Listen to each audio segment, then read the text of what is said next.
अभी बहुत जल्दी इंशाल्लाह महरम कोटा खुलेगा 500 सीट के लिए।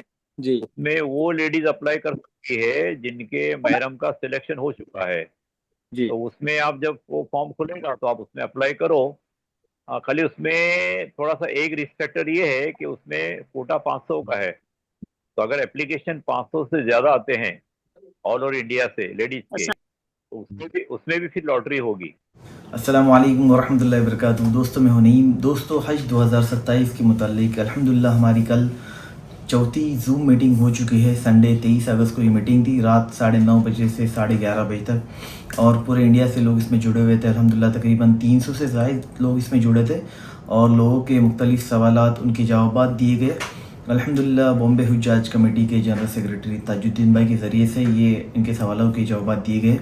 इस प्रोग्राम को होस्ट किया था जिसमें मैं खुद भी था और हमारे सईद रियाज़ अहमद साहब। अल्हम्दुलिल्लाह अल्लाह जज़ाए खैर, उन्हें बहुत बेहतरीन तरीके से प्रोग्राम को अरेंज किया गया। अल्हम्दुलिल्लाह ये चौथी मीटिंग थी। इस वीडियो का इंशाल्लाह रिकॉर्डिंग मैं आपके सामने शेयर कर रहा हूँ। आप देख सकते हैं किस तरीके के लोगों के सवाल थे। बहुत सारे लोगों के डाउट्स थे जो इस मीटिंग में अल्हम्दुलिल्लाह क्लियर हो चुके थे। अच्छा, दूसरे को हाँ, शेख इस्माइल साहब अपना सवाल पूछिए। शेख इस्माइल साहब। अस्सलाम वालेकुम। वालेकुम सलाम जी। हाँ सर, मेरा सवाल ये है कि हमारे दो पिलग्रिम हैं, अम्मी और मैं। तो हमने वन बाय वन जब साइट जी मेंटेनेंस चल रहा था उस टाइम पे एसबीआई के नेट जी बैंकिंग थ्रू हमने पैसे फीस पेड करे। तो हुआ ये कि अब हम जैसा जी वो एक्नॉलेजमेंट रिसिप्ट देख रहे हैं ना, वहाँ पे रिसिप्ट अमाउंट अभी भी जी टोटल जीरो आ रही है। जी। हाँ, ट्रांजेक्शन डिटेल्स में उनकी नहीं, receipt receipt one by one, amount but receipt जो है ना। अमाउंट अगर जीरो रिसिप्ट अमाउंट जीरो आ रहा है तो आप पहले बैंक से वेरीफाई करो कि आपका अमाउंट वहां से डिडक्ट हुआ है या नहीं हुआ है करके। कभी ऐसा उसका होता है सक्सेस का। कि आपने अमाउंट पे कर दिया, आपने अमाउंट हम्म। पे कर दिया, लेकिन वो किसी फॉल्ट की वजह से अमाउंट बैंक में वापस रिवर्ट हो गया है। तो आप पहले अपने बैंक में वेरीफाई कर लो कि वो अमाउंट वहां पे बैंक से आपके अस्सलाम माइनस हुआ नहीं हुआ है। अगर बैंक से अगर आपका अमाउंट माइनस हुआ है तो फिर आप जो है, हम लोग हज कमेटी का एक ईमेल आईडी आपको देते हैं अकाउंट्स का, उस पर आप जो उसकी रिसिप्ट जो है ईमेल कर दो कवर नंबर के साथ में, वो लोग उसको अपडेट कर देंगे। और बैंक से अगर आपका अमाउंट माइनस नहीं हुआ है तो आपको फिर दोबारा पेमेंट करना पड़ेगी। हो गया। जी नेक्स्ट। नेक्स्ट नेक्स्ट सवाल आईफोन। ये लोग अपना नाम रखे तो अच्छा रहता। आईफोन अपना सवाल पूछे। आईफोन, नाम आईफोन बोल के है। आईफोन। अच्छा, छोड़ दो। अब्दुल अहद साहब अपना नाम अपना सवाल पूछिए। अब्दुल अहद भाई। अस्सलाम वालेकुम जनाब जी, हैदराबाद से। वाले मेरा सवाल ये है वालेकुम कि सलाम रहमतुल्लाह जी। सेकंड वेटिंग लिस्ट कब जारी होगा? सेकंड वेटिंग लिस्ट कब जारी होगा? देखो ऐसा है कि हज कमेटी की पेमेंट की डेट जो है हज कमेटी ने 30 अगस्त तक एक्सटेंड की है। उसमें वो हजरात जिन्होंने फर्स्ट जो कुर्रा में सिलेक्ट हुए थे, जिन्होंने पार्ट पेमेंट किया था, उनको भी उन्होंने 30 अगस्त तक का टाइम दिया है। और फर्स्ट वेटिंग लिस्ट वालों को भी 30 अगस्त तक टाइम दिया है। इसका मतलब ये हुआ कि ये वेटिंग लिस्ट जो है 30 अगस्त के बाद कभी भी डिक्लेयर हो सकती है इंशाल्लाह, any time in month of सितंबर इंशाल्लाह। हो गया अब्दुल अहद साहब। जी जी, आई एम डन इसके अल्हम्दुलिल्लाह, जज़ाकल्लाह। इसके जहीर अब्बास। जी नेक्स्ट। आप अपना नाम बोलकर सवाल पूछिए। इसके जहीर अब्बास। सर अस्सलाम वालेकुम वरहमतुल्लाहि वबरकातुहू। मेरा नाम शेख जाहिर अब्बास है। मेरा एक क्वेश्चन है। मैंने 2025 में हज किया था। उस जी टाइम जी पे मेरा वाइफ का भी हज के एप्लीकेशन किया था। ड्यू टू मेडिकल इमरजेंसी की वजह से मेरा वाइफ हज नहीं कर पाया। बट इस टाइम टू ओके। 2027 पे मेरा वाइफ के एक्कम्पनी करके मैं जाने वाला हूँ। तो मेरा क्वेश्चन ये है, एनी हाउ कुछ मेडिकल का इमरजेंसी या कुछ प्रॉब्लम की वजह से मेरा वाइफ का कैंसिल हो गया, तो मैं खुद जा सकता हूँ या नहीं जा सकता हूँ? इसमें सर ऐसा है कि आपने पहले हज किया है बराबर। जी जी। तो आपने हज 2020। किया है तो अभी जो आपने अप्लाई एप्लीकेशन आपने अभी जो एप्लीकेशन दिया है वो जी एज अ रिपीटर महरम दिया है। जी कि जी जी हज जी कमेटी आपको एज अ रिपीटर वाइफ का महरम बन के अलाउ कर रही है। जी जी तो जी आप उसके जो गाइडलाइन है जी गाइडलाइन ये कहती है कि अगर आप, क्योंकि आपने पहले हज कर चुका है, तो अगर आपकी वाइफ किसी वजह से कैंसिल करती है तो जी बाय डिफॉल्ट आपका भी कैंसिल हो जाएगा, क्योंकि आप जी अपना हज कर चुके हो। जी जी दोबारा जाने की परमिशन आपको क्यों मिली है कि आपकी वाइफ ने हज नहीं किया है, ठीक है। जी जी जी आप अकेले नहीं जा, आप अकेले नहीं जा सकोगे। हाँ जी। जी जी जजाकल्ला खैर, जजाकल्ला। सैयद सैयद तौसी रजा, सैयद तौसी रजा, अच्छा, तासी रजा, सैयद तासी रजा। सैयद नासिर रजा। हाँ नासिर रजा, हाँ वो अरबी में है नाम वो। हाँ सैयद नासिर रजा, सलाम अलैकुम। सवाल पूछते। वालेकुम हजरत। हाँ सैयद। वालेकुम सलाम रहमतुल्लाह जी। सर नाम मुझे नाम भी एक छोटी सी सवाल बात ये पूछनी थी। है सरकार, हमारा कर्नाटक हमारा कर्नाटक का हमारा भाई का जी सवाल कौन पूछ रहे? कर्नाटक का है। हम एम्बार्गेशन पॉइंट बम्बई को लेना जी, चाहते हैं, हो सकता है क्या? अभी चेंज नहीं होगा। नासिर पहले रजा आपने क्या दिया था भाई, एम्बार्केशन?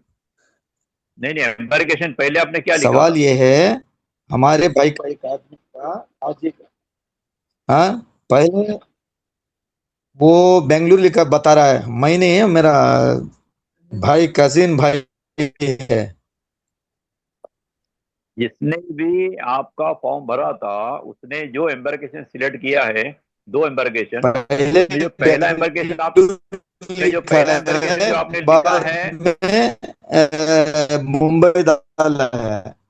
हजरत एक वही दरखास्त मैं हमें बता और रहा हूँ देनी है, आपको, हो हम सकता है क्या बम्बई काम? वही जाना मैं बता रहा हूँ आपको, वही बता रहा हूँ आपको। प्रोसीजर ये है कि जो दो एम्बार्केशन आपने लिखे हैं उसमें फर्स्ट एम्बार्केशन है वही आपको मिलेगा। हाँ, दो एम्बार्केशन हज कमेटी इसलिए मांगती है आपसे कि खुदा ना खास्ता हज के सफर बेंगलुरु। के वक्त में अगर कोई इमरजेंसी होती है पहले एयरपोर्ट पर तो फिर दूसरे एयरपोर्ट से आपको भेजा जाए, इसलिए दो एम्बार्केशन मांगे जाते हैं। लेकिन मोस्ट प्रोबेबली आपका जो डिपार्चर जो होगा, रवानगी होगी, तो पहले ऑप्शन के एयरपोर्ट से होगी। अगर आपने पहले बेंगलोर सिलेक्ट किया है, बेंगलोर, तो आपको अच्छा, बेंगलोर से ही जाना होगा, फिर आप उसको चेंज नहीं कर सकते। हाँ जी। ये चेंज करने वाले इसमें हमारे जो साथी हैं, वो 60-70 साथी बम्बई से जा रहे हैं, इसलिए इनसे एक ये छूट है 4 लोग। लेकिन उन्होंने फर्स्ट एम्बार्केशन बॉम्बे दिया है ना, आपने बॉम्बे मैं नहीं दिया। बेंगलुरु गया है वो तो पहले, आपको वो सेकंड। सर हमारी एक दरखास्त और हो सकती है क्या? जी। Next next question. हमारी एक दरखास्त हो आपका सकती जो है क्या फर्स्ट और? एम्बार्केशन है उसी से आपकी रवानगी होगी। हाँ। ताजुद्दीन साहब, हेलो। फिर 10 लोग हो गया, सवाल हो गया नासिर हाँ, रजा रियाज साहब साहब का। बोलो। ये जी सर। ये अच्छा, हाँ, नहीं को हो चेंज गया। तो हो सकता है ना? अच्छा, अच्छी बात। है तो रुमाना हज कमेटी का सैफोन, एप्लीकेशन दे दो, हो गया तो आपकी मुकद्दर, हजरत एक सवाल हमारा भी है। लेकिन ज्यादा नहीं होगा। Rumana ji, next Saifon, question, next question. Rumana Saifon, आप अपना सवाल पूछ सकते हैं।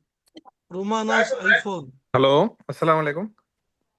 नाम बोलो साहब, नाम बोलो, आपका नाम बोल के सवाल पूछो। हाँ, रुमाना, रुमाना फोन से। हाँ जी, फरमाइए। हजरत मैं दुबई में रहते हैं हम लोग, फैमिली, मैं और मेरे वाइफ जा रहे हैं हज के लिए। अभी ये जी, जो फ्लाइट है बेंगलुरु से हम जा रहे हैं ना, तो बेंगलुरु की जाके फ्लाइट जो रिटर्न है, वो फिर हम बेंगलुरु का कोई दुबई को आना है, या सऊदी से हम डायरेक्ट दुबई को आ सकते हैं?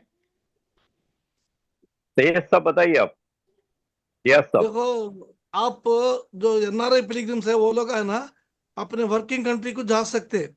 मगर आप लोगों को क्या करना बोले तो वहां पर इंडियन हज पिलग्रिम ऑफिस मक्का में इंडियन हज पिलग्रिम ऑफिस रहता। बता कुरैश एरिया बता कुरैश एरिया में इंडियन हज पिलग्रिम ऑफिस रहता मक्का में। वो लोगों को लेटर देना पड़ता। आपका डेट एक फिक्स करके हज के बाद अगर आप जाना चाह रहे हैं अपने वर्किंग कंट्री को, आप लोग का लेटर देना पड़ता है IHPO, इंडियन हज पिलग्रिम ऑफिस मक्का वालों को। अब वो लोग क्या करते हैं, आपको इजाजत देते हैं जाने के लिए, मगर आप अपना रिटर्न टिकट अपना ओन पैसों से मतलब लेके जाना पड़ता, खरीद के जाना पड़ता। आपका जो वापसी का टिकट वेस्ट हो जाता। अगर आप इंडिया को नहीं आना चाह रहे, अपने वर्किंग कंट्री जाना चाह रहे तो सऊदी से आफ्टर हज आपका ओन टिकट आप खरीद के एक डेट जो है ना अपना एक डेट फिक्स करके लेटर में लिख को देना पड़ता है इंडियन हज पिलग्रिम ऑफिस मक्का वालों को। हजरत वो ऐसे लेटर ही क्या जी और अगर अगर हम दुबई से डायरेक्ट जिद्दा भी जा सकते हैं क्या जाने के टाइम पे? हाँ, आप कहीं भी जा सकते हैं आपके ओन पैसों से, आपके ओन नहीं टिकट नहीं, से कहीं पे भी जा सकते। हाँ, इंडिया से पूछ रहे ना वो। क्या पूछ डायरेक्ट रहे? सीधा इंडिया आके ही जाना पड़ेगा आपको, इंडिया आके ही जाना पड़ेगा आज के लिए। नहीं हजरत, अगर रवानगी क्या है, रवानगी जैसे आप बोले इसी तरह हम लोग क्या जाने के टाइम पे हम लोग इंडिया से ही जाना है या हाँ, हम लोग डायरेक्ट जिद्दा में? इंडिया से ही जाना है, इंडिया से ही जाना है, 100%, 100%, इंडिया आके ही 100% जाना है। आपको इंडिया से ही जाना होगा। जितने एनआरआई है उनको इंडिया आके ही जाना होगा, डायरेक्ट जाने की परमिशन नहीं रहेगी। ओके। और अब नहीं, हाँ, कल ताजुद्दीन ये साहब, अर्ली एग्जिट वाले इंडिया को नहीं आते ना हाजी साहब। अर्ली एग्जिट जो एनआरआई पिलग्रिम्स अर्ली एग्जिट करना चाहते हैं, ये लोग अपने वर्किंग कंट्री को चले जाते सीधा। नहीं नहीं, ये लोग निकल सुनो रियाज सुनो। भाई, नहीं नहीं नहीं, वो पूछ रहे हैं अर्ली एग्जिट होना है तो डायरेक्ट अपनी कंट्री जा सकते हैं, लेकिन जब यहाँ से हज के लिए जाना है तो इंडिया होकर ही जाना है, इंडिया अच्छा में हज कमेटी से अच्छा, डॉक्यूमेंट कलेक्ट करके ही जाना है हज के उनको। लिए हज के लिए जाने की बात पूछ रहे क्या? हाँ, जाने का क्या पूछ हाजी रहे हो। साहब? हाँ जी, जी हाँ जी, जी जी। हाँ जी, हाँ जी। हाँ, जाने का पूछ रहे तो कंपलसरी इंडिया को आके आप जितने आपके भी एम्बार्केशन पे जितने आपके भी एम्बार्केशन हाजी पॉइंट। जितने भी हाजी सुनो सुनो, जितने भी हाजी हज के लिए जाएंगे हज कमेटी ऑफ इंडिया के थ्रू, चाहे वो लोकल इंडिया के हो, चाहे एनआरआई हो, चाहे शॉर्ट हज वाले हो, चाहे नॉर्मल हज वाले हो, उनको इंडिया से ही रवाना होना है। वो किसी आउट ऑफ इंडिया से, किसी वर्किंग कंट्री से डायरेक्ट हज को नहीं जा सकते। क्योंकि अपना नेक्स्ट क्वेश्चन, अपने next question. Next question embarkation लीजिए। पॉइंट हजोस में एक बात हाजी साहब, अपने एम्बार्केशन पॉइंट हजोस में आप लोग आके रिपोर्टिंग करना पड़ता। वहां पर आपको आने जाने की टिकट्स देते, हाजी आईडी कार्ड देते, और दूसरे जो भी डॉक्यूमेंट्स है ये सब भी आपको ना इंडिया को आके अपना एम्बार्केशन पॉइंट हजोस में रिपोर्टिंग करके सारे हज के डॉक्यूमेंट्स लेके आपको जाना पड़ता, आपके को पिलग्रिम्स को लेके जाना पड़ता जाने ओ, जाने के टाइम पे। ओके ठीक है हजरत, ना? मालूम। ओके ठीक है हजरत। और एक जो कल स्टेप्स में डाले ना आप, दूसरे पेमेंट के बाद एक लिखे हैं 16th कॉलम में, वेबसाइट पर सेल्फ फ्लाइट बुकिंग का एक ऑप्शन देखे हैं आप? लास्ट ईयर हज 2026 में फर्स्ट टाइम हज कमेटी ने एक ऑप्शन ऐसा ओपन किया था। वो ऑप्शन 3 दिन के लिए खुला था। उसमें एक ऑप्शन था कि आप चाहे तो अपने पसंद की फ्लाइट की डेट और फ्लाइट चूज कर सकते हैं। तो ये फर्स्ट टाइम ऑप्शन खुला था लास्ट ईयर हज 2026 में। तो देयर आर चांसेस कि इस बार हज कमेटी हज 27 के लिए भी ऑप्शन खोल सकती है। अप्रैल में वो खुला था। वो अगर ऑप्शन खुला और अगर आपने उसमें फ्लाइट डेट और फ्लाइट नंबर अगर सिलेक्ट किया चॉइस का, तो उस पर आप सफर कर सकते हैं, no problem. Okay okay okay, शुक्रिया हजरत। डॉक्टर मोहम्मद फजल साहब, आप अपना सवाल पूछ सकते हैं। डॉक्टर मोहम्मद फजल साहब, अपना नाम बोलकर अस्सलाम सवाल पूछिए। वालेकुम वरहमतुल्लाहि वबरकातुहू। वालेकुम सलाम डॉक्टर सबसे साहब, पह, फरमाइए। सबसे पहले मैं आप तमामी हजरात का मशकूर हूँ कि आपने एक मौका फराहम किया आज़मीन हज के लिए। एक सवाल है और एक सजेशन है। सबसे पहले सजेशन ये है कि हज कमेटी ऑफ इंडिया जो हज सुविधा ऐप रखी है उसके अंदर ट्रांजैक्शन हिस्ट्री का भी एक जो है बटन उसमें दिया गया है। बेहतर होता है कि जो पेमेंट्स जो हुज्जाज इकराम कर रहे हैं उनको एक पर्सनल जो है मेल आ जाता है कि पहला पेमेंट आपका क्लियर हो चुका है। तो ऐसे एक ऑप्शन का मेरा सजेशन है, अगरचे ये सजेशन हज कमेटी ऑफ इंडिया तक पहुंचाते हैं तो बेहतर होगा किसी अलग तरीके से दाखिल करने के बजाय वहीं पर एक ऑप्शन रख दिया जाए ताकि जो है हुज्जाज इकराम उस ऑप्शन का सही तरीके से इस्तेमाल कर लें। दूसरा सवाल ये है, सवाल मेरा ये है कि अगर जो कोई नॉर्मल हज के लिए जा रहे हैं और वो सरकारी मुलाजिम हैं, तो चूंकि हज जो है माह मई में आ रहा है और फ्लाइट जो है माह अप्रैल से जो है शुरू हो रही हैं, और शायद अगरचे वो अप्रैल में जाते हैं तो उनके जो वेकेशन स्टार्ट हो रहे हैं तो उससे पहले ही उनको रवाना है, और फिर जून के महीने में जो है वेकेशंस जो है ख़त्म होकर फिर से उनको अपने ऑफिस को ज्वाइन करना है। तो हुकूमत ये चाहती है कि पहला या फिर फर्स्ट आपके लास्ट वर्किंग डे या फर्स्ट वर्किंग डे दोनों में से कोई एक ज्वाइन करें। तो ऐसी सूरत में क्या ऐसे हुज्जाज इकराम जिनका ऑप्शन जो है बीच में आ गया है, चाहे इधर भी पूरा नहीं हो रहा है उधर भी पूरा नहीं हो रहा है, तो ऐसी सूरत में क्या वो लोग हज कमेटी ऑफ इंडिया के जरिए रिक्वेस्ट करके अपनी फ्लाइट को रिटर्न या शुरू में कर सकते हैं? ये एक मेरा सवाल है। इसमें डॉक्टर साहब ऐसा है कि क्योंकि 1.25 लाख हाजी हज को जाते हैं और पर्सनल इशू जैसे वेकेशन का है, ऐसे बहुत से लोगों के फैमिली इशू रहते हैं, कोई मेडिकल इशू रहते हैं, तो वो हिसाब से उनकी जो चॉइस होती है ना, वो चॉइस का फ्लाइट मांगने का पहले से निज़ाम हज कमेटी में नहीं है, क्योंकि वो सबकी रिक्वायरमेंट फुलफिल नहीं कर सकती। इसीलिए उन्होंने लास्ट ईयर अभी ये जो चॉइस वाला 3 दिन का जो ऑप्शन खोला था, वो बहुत अच्छा ऑप्शन था कि उससे बहुत से लोगों ने फ़ायदा उठाया। तो उस एतबार से उम्मीद है अल्लाह की जात से कि इस बार भी ऑप्शन खुलेगा। तो आप पहले से ये अगर हम प्रिपेयर रहते हैं कि ऑप्शन खुलने के बाद में हम कौन सी डेट सिलेक्ट करें, उसमें हम सिलेक्ट करेंगे तो हमारा वो फ्लाइट और डेट और फ्लाइट नंबर हमारा कंफर्म हो जाएगा, जाने आने का कोई इशू नहीं है। हाँ, अगर हमने उससे फ़ायदा नहीं उठाया, फिर जो है बाय डिफ़ॉल्ट जो फ्लाइट मिलेगा हमको जो डेट का, उससे हमको सफ़र करना होगा। तो इसके पहले ये यानी ऑप्शन नहीं वापसी मिलते थे। वापसी में भी ऐसा मुमकिन है कि कोई जो है ऐसा ऑप्शन हम इख्तियार करें में जल्दी ऐसा का है डॉक्टर वापसी साहब, का? सिर्फ जाने का आप जो है वो ऑप्शन ले सकते हैं, उससे कनेक्टेड जो फ्लाइट रहेगा वापसी का वो आपको लेना, वो बाय डिफॉल्ट मिलेगा। फॉर एग्जाम्पल, जी अगर आपका सफर 20 डेज का है, तो जब आपने जाने की डेट सिलेक्ट कर ली तो आने की 20वें दिन आपकी वापसी होगी। आपका अगर फ्लाइट सफर अगर नॉर्मल है 40-42 डेज का, तो चॉइस जो होगी वो जाने की डेट की सिलेक्शन की होगी, आने की नहीं होगी। तो आने की डेट बाय डिफॉल्ट उसमें आ जाएगी सिस्टम में। यानी अगर आना हो तो वो हम जो है अपने किराए पर वापस हो सकते हैं? हाँ, हो सकते हैं, बिल्कुल हो सकते हैं। आपको अपनी जी टिकट बनाना है अपने किराए से, अपने पैसे जी से, और हज मिशन की वहाँ पे जो हज मिशन ऑफिस होता है, वहाँ जाके एक एप्लीकेशन देना है। उसमें एक वो अंडरटेकिंग लेते हैं कि आप जो है वापसी का एयर फेयर क्लेम नहीं करोगे हज कमेटी से, क्योंकि आपकी टिकट वेस्ट हो रही है, और वो आपको परमिशन दे देते हैं।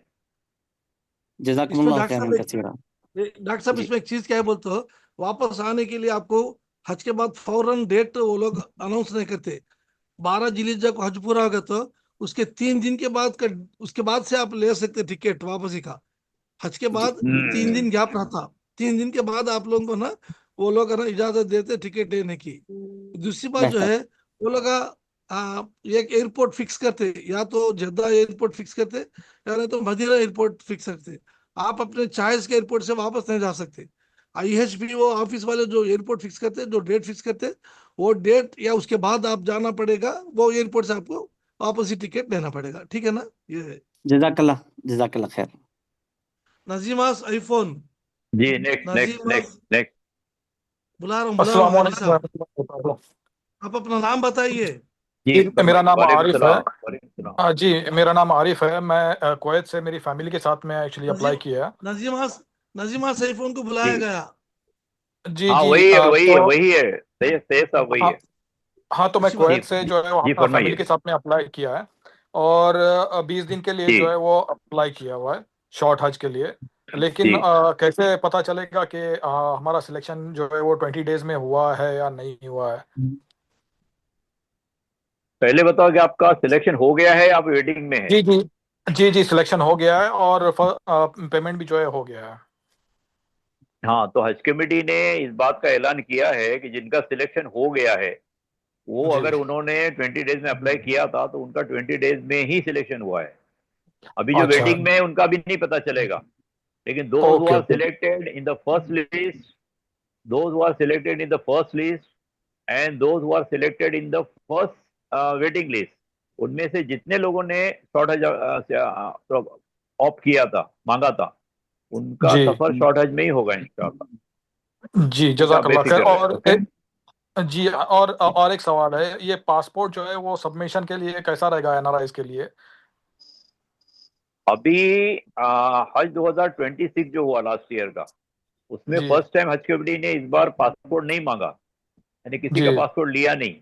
आपने जी एप्लीकेशन में जो हज पासपोर्ट की स्कैन कॉपी लगा के दी है, उसी पर उन्होंने आपका वीजा प्रोसेस किया और सब डॉक्यूमेंट आपके रेडी कर दिए। तो इस बार जी भी हज 27 भी में भी हज कमेटी आपसे पासपोर्ट नहीं मांगेगी। तो you need not to submit a passport, you need not to worry about that.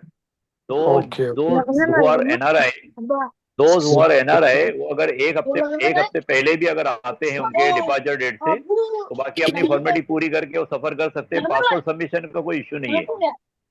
जी जजाकल्ला खैर, भाई जजाकल्ला आवाज खैर। आवाज आवाज आवाज किसकी आ रही है? आवाज प्लीज अपने माइक को म्यूट करें, या तो नहीं भाई सबको एक बार म्यूट कर दो, वापस फिर चालू कर देंगे। जी आप चालू कर दीजिए ताजुद्दीन भाई, सबको म्यूट कर दिया गया है। Next next next next. Sabiya Maner अपना सवाल पूछे, सबिया मनेर। अस्सलाम वालेकुम रहमतुल्लाहि बरकातुहू।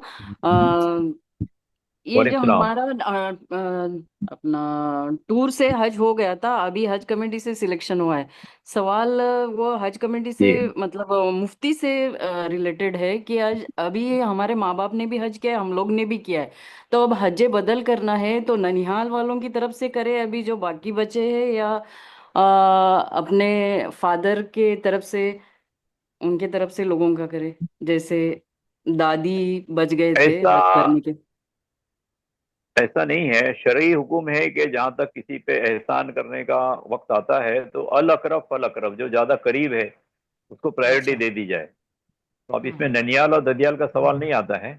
आप हम्म। देखो कि किससे किसके तरफ से करना ज्यादा बेहतर होगा। इस्तिखारा करो, अल्लाह से मांगो, अल्लाह जो दिल में बात डाल दे उनके तरफ से करो, कोई मसला नहीं है। इसमें अच्छा। ननियाल और ददियाल का इशू नहीं है। जो हाँ ज्यादा हाँ। मुस्तहिक होगा, जिनके ज्यादा आपके ऊपर एहसानात होंगे, वो ज्यादा अफजल होगा इसमें। अच्छा, और फिर उसमें ये भी देखना है कि उन पे हज फर्ज था क्या नहीं, ये भी देखना है क्या? वो तो क्योंकि अलग हज इशू है। बदल कर रहे हैं तो उनमें उनके लिए मेरी हज बात फर्ज था। हाँ हाँ हाँ, मेरी बात सुनो, वो अलग इशू है। आपका सवाल बहुत सही है, लेकिन होता क्या है कि हम सारे हज बदल को हज बदल ही समझते हैं। हालांकि हालांकि जिसके ऊपर हज फर्ज था, जिसके ऊपर हज फर्ज था, उसके हाँ तरफ से अगर अदा हो रहा है, या हाँ उसने वसीयत की थी तो अदा हो रहा है, या वो माल छोड़ के मर गया था तो अदा हो रहा है, ऐसे हज को हज बदल कहते हैं। और जिसके ऊपर हज फर्ज नहीं था, माल नहीं था हाँ। उनके पास में, लेकिन हम उनके तरफ से हज करना चाहते हैं, उस हज को हज बदल नहीं कहते, उस हज को हज बराए इसाले सवाब कहते हैं। अच्छा तो देयर अच्छा। Is a difference. हाँ जिससे फर्ज था, जिससे फर्ज था, वो उसके तरफ से हज बदल होगा। जिससे फर्ज नहीं था, वो हज बराए इसाले सवाब होगा।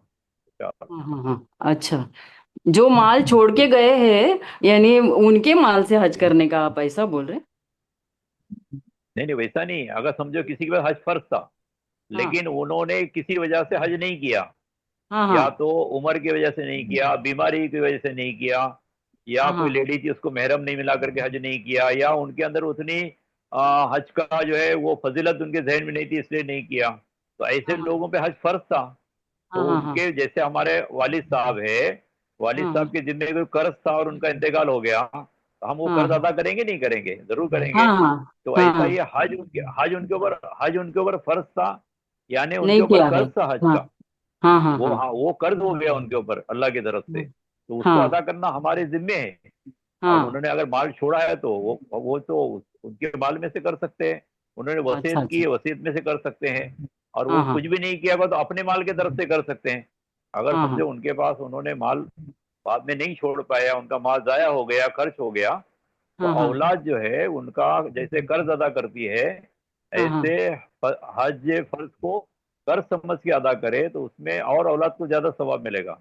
जी जी, जजाकल्ला, जजाकल्ला, जजाकल्ला। अस्सलाम जैसे वालेकुम जैसे रहमतुल्लाह। एक रिवायत में आया, एक मिनट, जैसे एक हाँ। रिवायत में आया है कि हज, हज बदल में 9 हज का सवाब है। कितने हज का? 9 हज का। 9 हज का सवाब है। एक रिवायत में हाँ आया है हज बदल में 9 हज का सवाब है। हाँ एक हज का सवाब मरहूम को, एक हज का सवाब हज करने वाले को, और हाँ। 7 हज का सवाब माल लगाने वाले को। तो पता जी। चलता है कि हम अपना माल लगा के किसी की तरफ से हज बदल कर रहे हैं तो मरहूम को तो एक हज का सवाब मिलेगा, करने वाले को एक का मिलेगा, और माल लगाने वाले को 7 हज का 7। सवाब मिलेगा। तो जी। इसमें हज बदल में 9 हज का सवाब है। इसलिए हाँ उलमा फरमाते हैं कि हज बदल कौन करे? वो करे जिसने पहले अपना हज किया है, ताकि उस हाँ हज की रोशनी में वो 9 हज की जिम्मेदारी अच्छे तरीके हाँ से हाँ। अदा करे। तो आप, अल्लाह ने आपको माल वही दिया है हाँ, तो अल्लाह आप के कर हुक्म लो, से हमारा इंशाल्लाह हुआ आपको है अजर तो मिलेगा वही। उसका। ठीक। हाँ, तो वही मदर अभी सवाल जहन में पूछे था आप। कि जी हमारा जी, हुआ अल्लाह है तो आसान अभी करे, अल्लाह किसका आसान करें। करे। जी हाँ। नेक्स्ट। मदर सवाल पूछे अपने। मैं बता दिया आपको कि जिसका जो ज्यादा आपके ऊपर एहसान होगा, जो ज्यादा करीब होगा, और अगर उस पर फर्ज है तो उसको प्रायोरिटी दे दी जाए बजाय नफली हज। किसी के ऊपर फर्ज नहीं था, उसके तरफ से करने के बजाय जिसके ऊपर फर्ज था उसकी तरफ से करोगे तो उसके जिम्मे का कर्ज अदा हो जाएगा और आपको भी सवाब मिलेगा। जी जी, अस्सलाम वालेकुम रहमतुल्लाहि वबरकातुहू, जी जज़ाकल्लाह। जी। मजहर सवाल पूछे नेक्स्ट। अपना मजहर। अस्सलाम वालेकुम वरहमतुल्लाहि वबरकातुहू। आवाज आ रही है मेरी? जी आ रही है। हाँ रही, बहुत बहुत बोलो, वालेकुम शुक्रिया। सलाम। जी, मैं भी एनआरआई हूँ। मेरे काफी सवाल के ऑलरेडी जवाब दिया आप, अल्लाह जज़ाए खैर दे आपको। एक तो यही सवाल था मेरा जी। पासपोर्ट को लेके कि कितने दिन पहले सबमिट करना, तो एक बार फिर से एक बार बोल दीजिए कि आप बोले कि मतलब एक हफ्ता पहले आके। पासपोर्ट जमा करने की जरूरत नहीं है, चाहे एनआरआई हो चाहे लोकल हो, पासपोर्ट जमा करने की जरूरत नहीं पड़ेगी इंशाअल्लाह। वीजा स्टैंपिंग लेकिन नहीं होता, ई वीजा आता है, तो आपको ईमेल पे जी, वीजा आ जाएगा आपके। क्योंकि लास्ट ईयर मेरे रिश्तेदार गए थे, वो लोग बोले पासपोर्ट सबमिट करे बोल के बता रहे थे वो लोग। ये मतलब 2020, नहीं, वो लोग ने अच्छा वो आपको, मेरी बात 2025 में सुनो, गए थे, 25 में गए थे। मैं आपको बता रहा हूँ, हज कमेटी ने पासपोर्ट किसी का भी नहीं लिया, लेकिन ठीक है। जाने से एक दिन पहले जब आपका वीजा और आपका टिकट दिया गया तो हज कमेटी ने इसे वेरीफाई करने के लिए पासपोर्ट 2 मिनट में देख के वापस कर दिया, लिया नहीं किसी का, ठीक है जस्ट टू हजरत, समझ इंश्योर कि भाई ये हाजी मौजूद है, ये हाजी जी जी, मौजूद है, इसके लिए। समझ गया हजरत, बहुत बहुत शुक्रिया। और एक छोटा सवाल ये है हजरत, मेडिकल को लेके है हजरत, ये मेडिकल अब एनआरआई कब सबमिट करना है, और क्या ऑनलाइन कर सकते हैं या फिर मेरे एनआरआई, को आगे करना? एनआरआई हो या लोकल हो, अभी तो मेडिकल का सर्कुलर आया नहीं है, तो आपको थोड़ा जी सा मेडिकल का सर्कुलर आने तक थोड़ा वेट करना पड़ेगा। उसमें जो जी, गाइडलाइन होगी हम लोग उसको फॉलो करेंगे इंशाल्लाह। तो यहाँ पर भी करके भेज सकता हूँ हजरत, या फिर इंडिया ही आके कराना पड़ता मेडिकल में? मैं आपको वही कह रहा हूँ कि गाइडलाइन तो आने दो। तो मतलब वो 26 का क्या ऐसा था तो नहीं हजरत होगा मेरे? कि हज कमेटी, ऐसा तो नहीं होगा कि हज कमेटी आपको मेडिकल करने के लिए इंडिया बुलाएगी, ऐसा तो नहीं होगा। लेकिन जी जी, वो गाइडलाइन आने दो, जो गाइडलाइन आएगी वो हम आपको देखिए बता देंगे, डोंट वरी 26 में है ना, इंशाल्लाह। 26 में हज कमेटी ने एनआरआई को मौका दी थी कि वो फॉरेन कंट्री से अपना एनआरआई वहाँ से फिटनेस चेकअप करा ले, वैक्सीन ले ले, और उसका रिपोर्ट अपने स्टेट कमेटी को भेजना था। लास्ट ईयर ही मौका दिया गया था, लेकिन इस साल ऑफिशियल सर्कुलर इंशाल्लाह कुछ दिनों में आ जाएगा। उसमें आपको समझ में आ जाएगा किस तरीके से आपको ये करना है, फिटनेस करना है। एनआरआई के लिए बात कर रहा हूँ। अस्सलाम ठीक है, वालेकुम। बहुत बहुत शुक्रिया वालेकुम हजरत, बहुत बहुत सलाम शुक्रिया। रहमतुल्लाह। मैं सैयद असरार बोल रहा हूँ। मैं जी, ये बोल रहा हूँ कि जैसा अभी खाना खाए ना हज की पहली किस्त तो हम भर चुके हैं, भाई। दूसरी किस्त कब तक आने वाली है हज की? असरार भाई, बीच में लाइन में लोग खड़े हैं तो सबके नंबर लाइन से लिए जा रहे हैं, आप हाथ रेस कीजिए अपना। और दूसरी केस इंशाल्लाह आने के लिए अभी टाइम है, ऑफिशियल सर्कुलर आ जाएगा उसके अंदर। ये मंथ के एंड तक आ सकती है, लेकिन वो सर्कुलर के जरिए से बता दिया जाएगा आपको। सितंबर एंड तक आ सकती है दूसरी किस्त। एमडी घोष अपना सवाल पूछे, मोहम्मद घोष। अब्दुल्लाह बरकातहू। अस्सलाम वालेकुम हजरत, एक सवाल हमें भी पूछना था। देखिए बीच में मत पूछिए, हाथ रेस कीजिए अपना, लाइन से लोग खड़े तो अस्सलाम सारे को लाइन से लिया जा रहा है। हैंड रेस करके रखिए। अस्सलाम वालेकुम। वालेकुम सलाम जी। काफी देर। हेलो, अस्सलाम वालेकुम। हाँ, वालेकुम सलाम, बोलो। मोहम्मद गौस बात कर रहा हूँ मैं। साहब, जी मेरा अस्सलाम वालेकुम जी। हजरत। मेरा सवाल ये है कि हम लोग यूएस जा रहे हैं 8 तारीख को सितंबर। अनम्यूट हो गए आप। अनम्यूट कीजिए जी घोष भाई। जी अस्सलाम अनम्यूट। वालेकुम। मोहम्मद हेलो सुहेल जरा आप रुकिए, मोहम्मद सुहेल थोड़ा रुकिए आप। हेलो हाँ मोहम्मद गौस बोलो। जी, हम यूएस जी जा 8 तारीख सितंबर 8 को यूएस जा रहे हैं। अक्टूबर जी अक्टूबर में रिटर्न होने वाले हैं। अगर मेडिकल जी। देना है तो किस तरह वहां से भेज सकते हैं? नहीं, अक्टूबर में दे सकते मेडिकल? मैं, ऐसा है कि जैसे अभी बताया, जब तक गाइडलाइन नहीं आती हम अभी कुछ नहीं बता सकते। फिर भी आप क्या करो, जाने से पहले आपका वीज़ा और आपका टिकट, उसकी एक जेरॉक्स बनाकर एक एप्लीकेशन बना के अपने यहाँ रिश्तेदार के पास छोड़ दो, किसी के पास में। अगर जी आपके आने से पहले अगर मेडिकल का सर्कुलर आ गया तो वो जी एप्लीकेशन आप अपने स्टेट एसटीमेट में जमा कर दो कि हम लोग इंडिया में अवेलेबल नहीं है, हम लोग जी आने के साथ में इसको मेडिकल कर देंगे करके। और अगर उसमें गाइडलाइन ऐसी आती है कि आप जहाँ हैं वहाँ कर सकते हैं, तो वहाँ से करके उनको व्हाट्सअप कर देना, वो लोग यहाँ पे आपके रिश्तेदार जमा कर देंगे उसको। जी दोनों ऑप्शन रहेंगे आपके लिए। जी। एक कब तक आएंगे सर सर्कुलर अंदाजन? नहीं बता सकते, आने दो, कब तक आएगा नहीं मालूम है। शमीम आएगा तो हम लोग ग्रुप में शेयर कर देंगे शमीम इंशाल्लाह। शिरलकर अपना सवाल पूछिए, शमीम शिरलकर।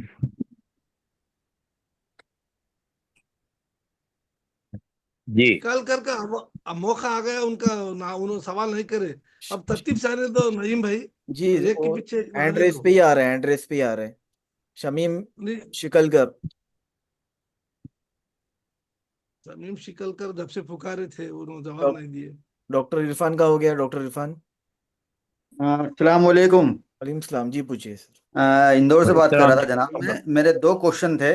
फर्स्ट ये है कि मेरे वालिद साहब थोड़े से ज़यीफ हैं, उनके लिए व्हील चेयर का रिक्वायरमेंट था, तो उसके लिए मुझे प्रोसेस यहीं से करना पड़ेगी कि डायरेक्ट मक्का में करना पड़ेगी? एंड सेकंड क्वेश्चन ये है कि जिस तरीके से अभी ये लंच एंड डिनर मतलब जो भी फूड का जो भी चल रहा है, अभी सर्कुलर तो आया नहीं है, तो क्या हम हमारी तरफ से इलेक्ट्रॉनिक आइटम में इंडक्शन ले जा सकते हैं? एंड क्योंकि हमें थोड़ा सा मील में ये दिक्कत आएगी, गेहूं की चपाती जो है, क्योंकि वहाँ पे मैदा हमें सूट नहीं होता है, मेरे फादर को और मेरी वालदा को। तो क्या मैं उसको कुछ मतलब अभी से कुछ प्रोसेस करवा सकता हूँ या मैं ले जा सकता हूँ? मतलब क्या हो सकता है आपके हिसाब से? पहले सवाल का जवाब आपका व्हील चेयर के ताल्लुक से जो है वो ऐसा है कि अगर आपको आपके फादर व्हील चेयर के बगैर चल ही नहीं सकते तो बेहतर है कि आप उनकी व्हील चेयर यहीं से लेके जाओ, क्योंकि यहाँ तो एयरपोर्ट से लेकर फिर बाद में जिद्दा उतरने के बाद बिल्डिंग में जाने तक और ख़ासतौर पे 5 दिन में हज के ज़माने में जगह जगह व्हील चेयर की ज़रूरत पड़ेगी। और अगर वो व्हील चेयर के बगैर नहीं अपने आप को संभाल सकते तो उनके लिए व्हील चेयर यहाँ से ले जाना बेहतर है। अलबत्ता वहाँ पे तवाफ के लिए और सही के लिए पेमेंट बेसिस पे व्हील चेयर मिलती है, लेकिन हज के 5 दिनों में ऐसी कोई सर्विस नहीं मिलती। वो आपको अपनी व्हील चेयर से ही अपना इंतजाम करना है। दूसरी बात, हरम के बाहर एक व्हील चेयर हाउस है, वहाँ आपको आपका आईडी जमा करके free of charge wheel chair मिलती है, लेकिन ये डिपेंड करता है कि आप कब ले रहे हो, उस वक्त वहाँ पे अवेलेबल होगी नहीं होगी। उस एतबार से आपसे गुजारिश है, अगर आपको ज़्यादा ज़रूरत है यहीं से खरीद लो, ज़्यादा बेहतर रहेगा, उसके पैसे वसूल हो जाएंगे इंशाल्लाह। और दूसरा सवाल जो आपका है खाने के ताल्लुक से, खाने के ताल्लुक से वो उसका जवाब ये है कि इंडक्शन जो है, इंडक्शन ऐसे भी वहाँ पे यूज करने के लिए अलाउड नहीं है, वो बैन आइटम है। बिल्डिंग में इंडक्शन की वजह से इसके पहले कई बार जो है वो एक्सीडेंट हुए हैं और इंडक्शन यूज करने के लिए स्ट्रिक्टली अलाउड नहीं है। अब रहा सवाल खाने का जो आप पूछ रहे हैं, तो वो हज कमेटी खाने के बारे में इस बार फर्स्ट टाइम जो भी सिस्टम डिक्लेयर करेगी, क्या आइटम होगा, क्या मेनू होगा, कौन सा वक्त होगा, क्या चार्ज होगा, उसमें उम्मीद है अल्लाह की ज़ात से कि इस बार जो है जो खाना कैटरिंग के एतबार से उसमें हो सकता है कि आप हमारी ज़रूरत जो है वो गेहूं की रोटी की भी अल्लाह करे वो पूरी हो जावे, तो वो आने तक का आपको वेट करना है। बाकी क्या जैसे आपने पूछा, इंडक्शन चूल्हा जो है वो 100% बैन है, वो वहाँ पे यूज़ करने के लिए इजाज़त नहीं मिलेगी आपको। अखिल भाई, जी ठीक है नेक्स्ट। साहब, जज़ाकल्लाह खैर। अखिल साहब आप अपना सवाल जी पूछ सकते हैं। जी अस्सलाम अस्सलाम वालेकुम, मैं अखिल बात कर रहा हूँ। अस्सलाम वालेकुम रहमतुल्लाहि व अस्सलाम वालेकुम, मैं अखिल बात कर रहा हूँ। मेरा सवाल ये है कि हम कितने आदमी के लिए रूम मिलता है उधर? अस्सलाम वालेकुम मतलब रहमतुल्लाहि व बरकातहू। मैं शेख अहमद बोल रहा हूँ।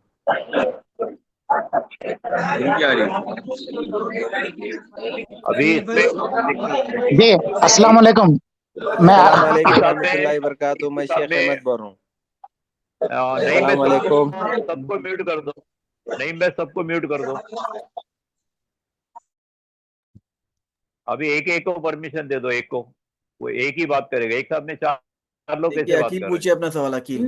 बाकी सब लोग अपना म्यूट रखिए। अस्सलाम वालेकुम, मैं अखिल बात कर रहा हूँ।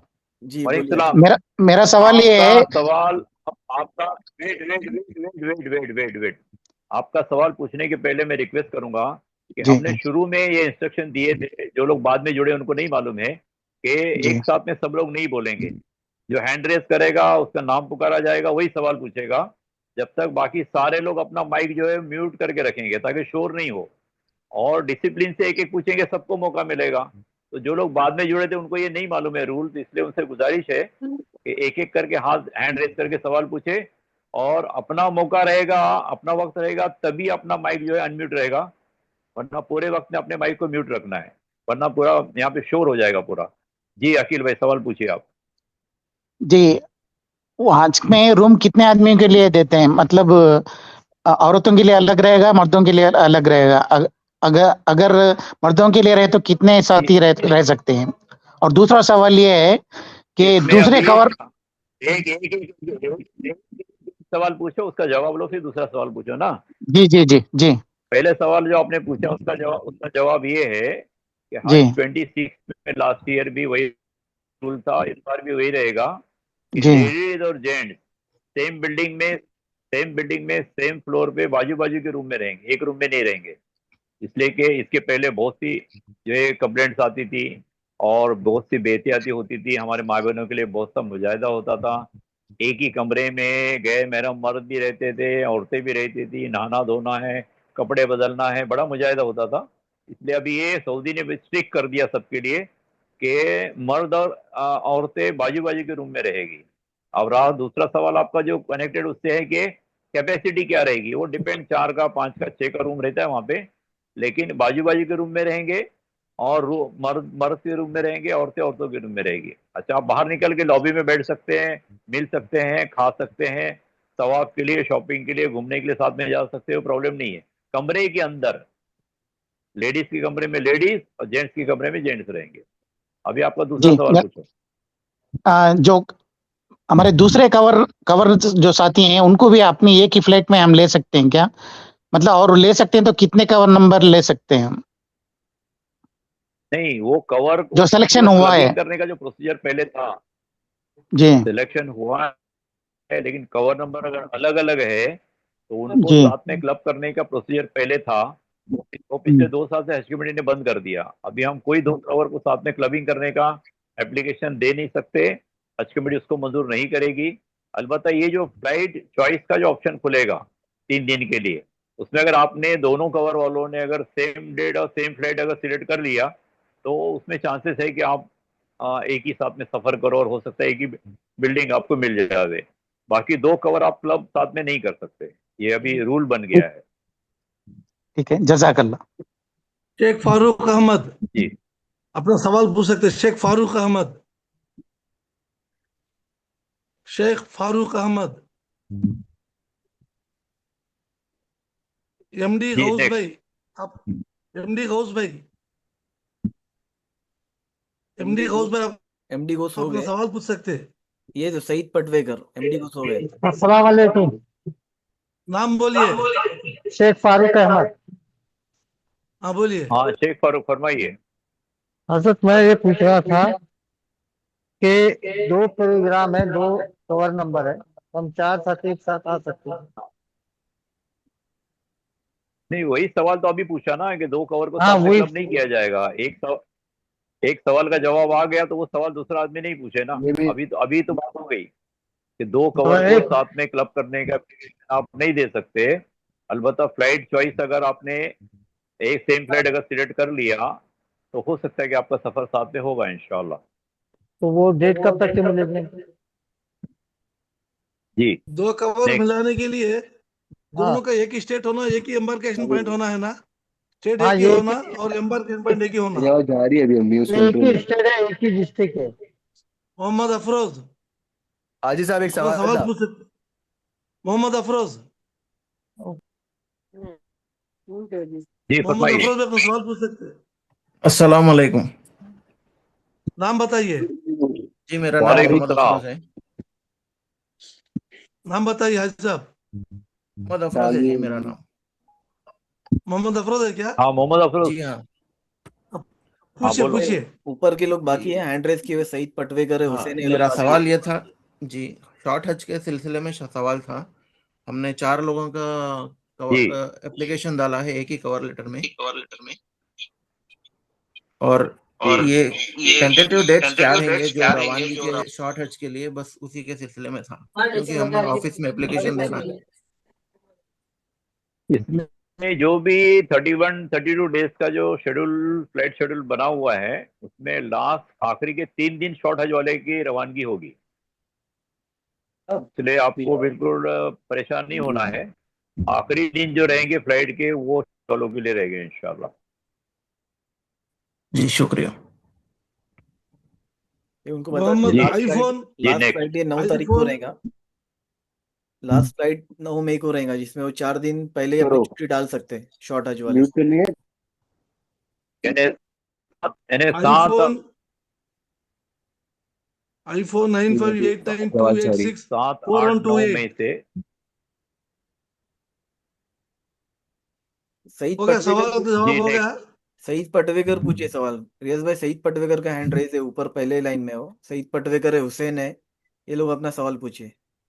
अस्सलाम वालेकुम रहमतुल्लाहि व बरकातहू। वालेकुम बस अस्सलाम। एक लाइन से आते हैं तो फिर हजरत मेरे दो तीन सवाल है। सबसे पहले एक सवाल है कि गुज़िश्ता साल जिस तरह वो हाथ की घड़ी दी थी, तो इस तरह वो घड़ी होंगी क्या? वो तो हज कमेटी वो इस तो बार नहीं रहेगी। बाद लोगों की इस बार खराब एक थी, बाद एक में एक बहुत सारे सवाल एक लोगों की खराब थी। पूछना है। सवाल एक एक पूछना है। सवाल एक ही पूछना है। एक सवाल पूछोगे, जवाब मिलने के बाद दूसरा पूछोगे। आपने सवाल पूछा घड़ी के बारे में, स्मार्ट वॉच के बारे में। स्मार्ट वॉच इस बार नहीं रहेगी, बोलो। ठीक है। दूसरा सवाल ये है हजरत कि इतने दिन आगे पहले बोलो, जो आगे बोलो। पैसे इतने दिन पहले पैसे जो भर रहे हैं, तो देखिए मैं थोड़ा मक्का थोड़ा में म्यूट कर या रहा हूँ मदीना सबको। में सईद करीब सईद पटवेकर थोड़ा होल्ड कीजिए और दोबारा माइक चालू कीजिए, 1 मिनट। जी पूछिए अपना सवाल अब। दूसरा सवाल मेरा ये है, अपना इतने दिन पहले अपन जो पेमेंट भर रहे हैं, तो दूर दूर क्यों रखते हैं हाजियों को? अजीजिया में क्यों रखते हैं, करीब क्यों नहीं रखते? जैसा कि हरम शरीफ से करीब या दोनों हरम से करीब क्यों नहीं रखते? ऐसा है कि जल्दी और दूर का जल्दी और लेट पेमेंट का करीब और दे दूर दूं मैं रहने जवाब से इसका? सवाल नहीं आता है। आपके दोनों सवाल कहाँ दे दो। देखिए सईद भाई, जो लोग नज़दीक रहना चाहते हैं ना, उनके लिए प्राइवेट टूर का ऑप्शन रहता है। अब अगर प्राइवेट टूर से आप जाना चाहते हैं तो प्राइवेट टूर वाले भी जब जाते हैं तो तकरीबन पहले 4 दिन और हज के बाद के 4 दिन, ये लोग भी 8 दिन दूरी रखते हैं अजीजिया में। लेकिन अगर से आप नज़दीक रहे थे। हेलो, आ रही आवाज़?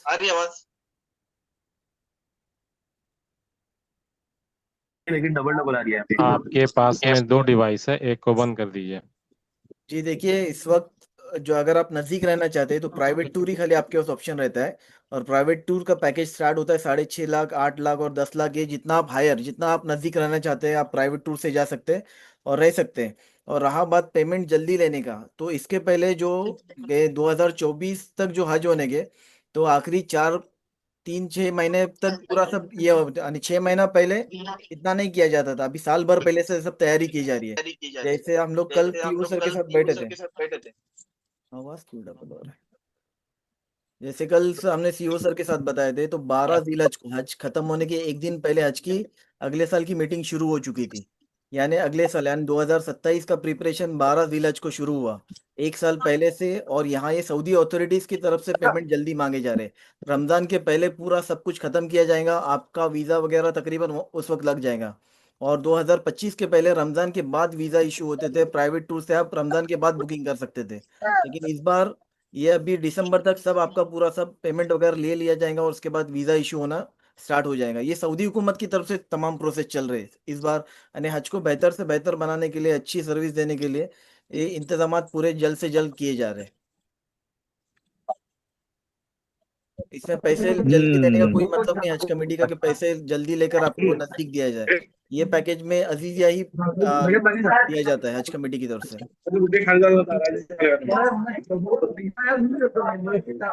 बोलना ठीक है सर। क्या बोलना। और सवाल का इसके जवाब हज के बारे में एंटायर कर्नाटका पूरे भी क्या भी बेंगलुरु में जोड़ रख सकते क्या बोलना? देखिए, वो आपके लोकल ट्रेनर्स होंगे आपके, वो आपसे इंशाल्लाह कांटेक्ट करेंगे। अभी ट्रेनर्स अगले महीने सिलेक्ट हो जाएंगे, वो आपसे कांटेक्ट करेंगे इंशाल्लाह उस बारे में। जी हो गया। जी आईफोन हुसैन भाई लीजिए, आईफोन हुसैन भाई 9 अपना पर सवाल। सईद पटवेकर के बाद हुसैन भाई है। अस्सलाम वालेकुम, हुसैन बात कर रहा हूँ। जी हुसैन भाई।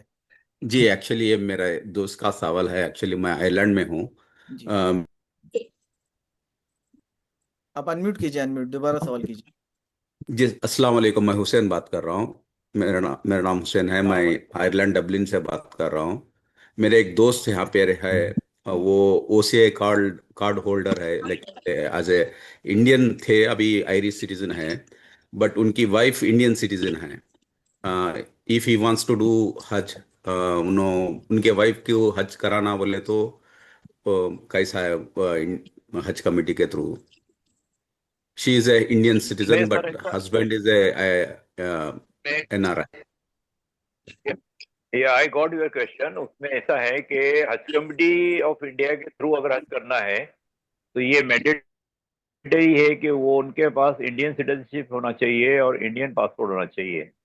अगर किसी ने कहीं की और की अगर कंट्री की सिटीजनशिप ली है तो वो हज कमिटी ऑफ इंडिया के थ्रू हज नहीं कर सकता, या उनको प्राइवेट टूर से हज करना पड़ेगा।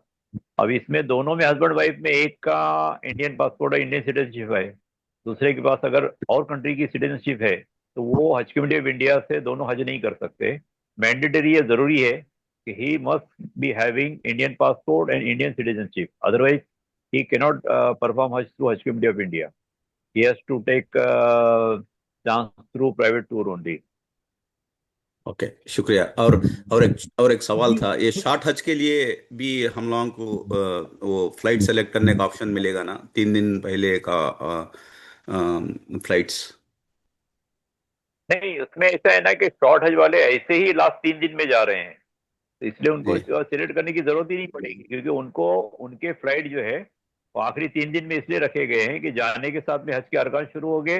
हज के अरकान होने के फौरन बाद 2-4 दिन बाद उनको 2-3 दिन के लिए मदीना ले जाएंगे, उसमें उनका टाइम पूरा एडजस्ट हो रहा है, उनको चॉइस की जरूरत ही नहीं पड़ेगी, क्योंकि उनके फ्लाइट ही 3 दिन ही चलेंगे। 3 दिन में आप क्या सिलेक्ट करोगे? उसमें last 3 days will be reserve for short हज पीपल ओनली।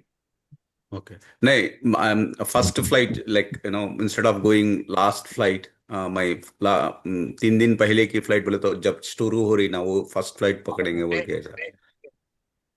अगर आपको वो ऑप्शन मिलता है तो वो ऑप्शन अगर ओके आपको मिलता है, बेटर तो वो 3 दिन में से पहला दिन आप सिलेक्ट करें, अच्छा रहेगा। थोड़ा जी आपको वहां जाने के बाद थोड़ा ब्रीदिंग टाइम मिलेगा आपको। जी जी जी जी जी। You can select, no problem. Okay, जज़ाकल्लाह, शुक्रिया, बहुत बहुत शुक्रिया। हाफिज राणा अपना सवाल पूछ सकते हैं। हाफिज राणा। सईद भाई, आप चाचा, आप ऊपर के ये लोग छोड़ रहे हैं, ऊपर के लोग रुके हुए हैं अभी, अबू बकर देखो इब्राहिम ये लोग। साहब, बीच बीच में अप एंड आप डाउन हो जा रहा, मैं आप तरतीब ऊपर से कीजिए थोड़ा, अबू बकर इब्राहिम ये लोग ऊपर है, उसके बाद अब्दुल रहीम सोराथिया ऊपर है, तो उनके सवाल मैं आगे। नीचे से आ रहा कोई एक बुलाए तो अच्छा रहता है साहब, आप तो बोला, नहीं तो मैं तो बुलाऊंगा। तो आप ठीक है ना? आपके नीचे से देखिए, आपके नीचे ये अबू बकर इब्राहिम है, उसके बाद अबू वो बकर से इब्राहिम। आईफोन 9589286412 आईफोन 9589286412 अपना सवाल पूछ सकते हैं। फैरोज खान, अगर नहीं पूछे तो सवाल पूछिए। अस्सलाम वालेकुम। फैरोज खान, अस्सलाम नाम वालेकुम। बता के पूछिए भाई साहब। फैरोज खान बात कर रहा हूँ बेंगलुरु से। जी, अल्हम्दुलिल्लाह हमारा तो सिलेक्शन हो गया हज कमेटी से, पेमेंट भी फर्स्ट पेमेंट तो कर दिए। अभी मैं ये पूछना चाह रहा था सवाल आपको हाजी साहब, अभी जो ट्रेनर हमारे साथ हज को हमारे साथ में रहती है, क्या मुजदिल ये पूरा हज करने का सब पूरा हज करे तक साथ में रहती, क्या ट्रेनर साथ में नहीं रहते हैं, उसको जो साथ में रहते हैं उसको SHI कहते हैं, स्टेट हज इंस्पेक्टर। जो पहले खादिम उजाज कहते थे ना, उसको अभी नया डेजिग्नेशन मिला है हज स्टेट हज इंस्पेक्टर, वो आपके साथ में रहेंगे इंशाल्लाह। 135 हाजियों के साथ में एक SHI हज कमेटी डेप्यूट करती है, वो जाने से आने तक आपके साथ में रहेगा इंशाल्लाह। ठीक है, बाकी आप जब तक यहाँ पे हैं आपको SHI के भरोसे नहीं रहे, बल्कि आप हज को अच्छी तरह सीख ले, पूरी तैयारी यहाँ पे कर ले, कोई टेक्निकल सपोर्ट रहा तो वो आपको SHI साथ में वहाँ पे आपको हेल्प करेगा इंशाल्लाह। लेकिन अरकान सारे आपको सीख के जाना है, SHI के भरोसे नहीं जाना है, ये बात समझ लो अच्छी तरह। हाँ, सारे अरकान यहीं पे सीख के जाना है आप। जी जी, बहुत जरूरी है ना वो। जी जी, नेक्स्ट ठीक है जी साहब, अस्सलाम वालेकुम। रहीम शोहरत, अब्दुल रहीम शोहरत, अपना सवाल पूछिए। अब्दुल रहीम शोहरत। सैयद रिजवान साहब, सैयद रिजवान साहब अपना सवाल पूछ सकते हैं। तारिक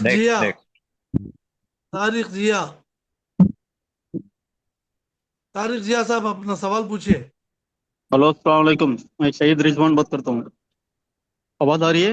वालेकुम सलाम। जी जी सर, मैं NRI हूँ, इंशाल्लाह जी ये लास्ट शेड्यूल में कौन सा तारीख तक हम लोग वेकेशन अप्लाई कर सकता है सर, कुछ आइडिया? आप कहाँ से बोल रहे हैं आप? यानी मैं आपका सऊदी अरबिया से, एम्बार्केशन कहाँ से है? सऊदी अरबिया से। Embarkation embarkation embarkation embarkation airport कौन सा है आपका? मेरा एयरपोर्ट दमाम है। यहाँ से चेन्नई रवानगी यहाँ से कहाँ से होगी? इंडिया चेन्नई चेन्नई इंडिया से? चेन्नई से। हाँ, चेन्नई का शेड्यूल जो भी रहेगा हाँ आप चेन्नई का शेड्यूल देख लो। चेन्नई से भी गालिबन पूरा 1 महीना 31 डेज फ्लाइट का शेड्यूल है। वो हिसाब से आप उसमें से जो चाहिए आपकी चॉइस की डेट, अगर आपको चॉइस का ऑप्शन अगर मिलता है तो सिलेक्ट कर सकते हैं उसमें से। हाँ, लास्ट 10 डेज में मालूम पड़ेगा ना फ्लाइट का शेड्यूल? अप्रैल में, हाँ पहले आएगा, लेकिन अप्रैल में आपको वो चॉइस का ऑप्शन खुलेगा अप्रैल। हाँ ठीक है लास्ट टाइम जज़ाकल्लाह। अप्रैल में हम ओके ओके जी लास्ट ईयर जनवरी 29 को ऑप्शन खुला हाजी साहब, ताजुद्दीन साहब। ओके लास्ट ईयर जो है 2026 में जनवरी 29 को फ्लाइट बुकिंग ऑप्शन खुला। इस साल इंशाल्लाह जनवरी में और थोड़ा आगे हो सकता। ओके ओके ठीक है सर, ओके ठीक है साबिर यूसुफ साहब, साबिर यूसुफ साहब। अस्सलाम वालेकुम रहमतुल्लाह। अस्सलाम वालेकुम, साबिर भाई बोल रहे हैं, साबिर सर जी। देखिए हमारा वेटिंग लिस्ट में, महाराष्ट्र की वेटिंग लिस्ट में नंबर है 6350। क्या हम उम्मीद कर सकते हैं लगने का एंड तक? हमारा 6350 तक तो पहुंचना महाराष्ट्र का जो है 6300 हाँ, फिर भी दिसंबर तक जो क्लियर हो गया अंदाज मिलेगा। अच्छा अच्छा अच्छा, कहाँ तक वेटिंग हो सकती है? ठीक है। या फिर फरवरी तक वगैरह भी ऐसा कुछ अंदाज लग रहा है सर? मैं शेख अहमद बोल रहा हूँ। हाँ जी फरमाइए। जी मेरे अहलिया का पासपोर्ट रिन्यूअल को था सर, तो आ गया मेरा पासपोर्ट। कवर नंबर में हम 3 जने हैं। हमारे अहलिया का कैसा होगा ये जरा तफसील दे दिया तो बड़ी मेहरबानी। जी अभी बहुत जल्दी इंशाल्लाह महरम कोटा खुलेगा 500 सीट के लिए जी। उसमें वो लेडीज अप्लाई कर सकती है जिनके महरम का सिलेक्शन हो चुका है जी। तो उसमें आप जब वो फॉर्म खुलेगा तो आप उसमें अप्लाई करो। खाली उसमें थोड़ा सा एक रिस्ट्रिक्टर ये है कि उसमें कोटा 500 का है, तो अगर एप्लीकेशन 500 से ज्यादा आते हैं ऑल ओवर इंडिया से लेडीज के, तो उसमें भी फिर लॉटरी होगी। तो इसलिए अब अल्लाह से मांगो, थोड़ा सब्र करो।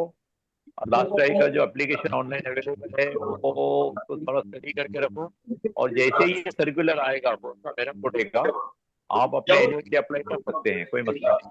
तो सिलेक्शन हो गया तो आपके साथ सफर करेगी वो इंशाल्लाह। हाँ जी साहब, सर नाम पुकारने दो। सालिया खान अपना सवाल पूछे क्या? सालिया खान जी, मेरा सवाल ये था। अस्सलाम वालेकुम। नाम बताइए। शारिक खान, सालिया खान की तरफ से पूछ रहे सवाल। हाँ पूछ बोलो जी। सवाल ये था कि हज की तैयारी, मकबूल हज करने के लिए क्या तैयारी करनी चाहिए, यानी क्या पढ़ना चाहिए, क्या देखना चाहिए?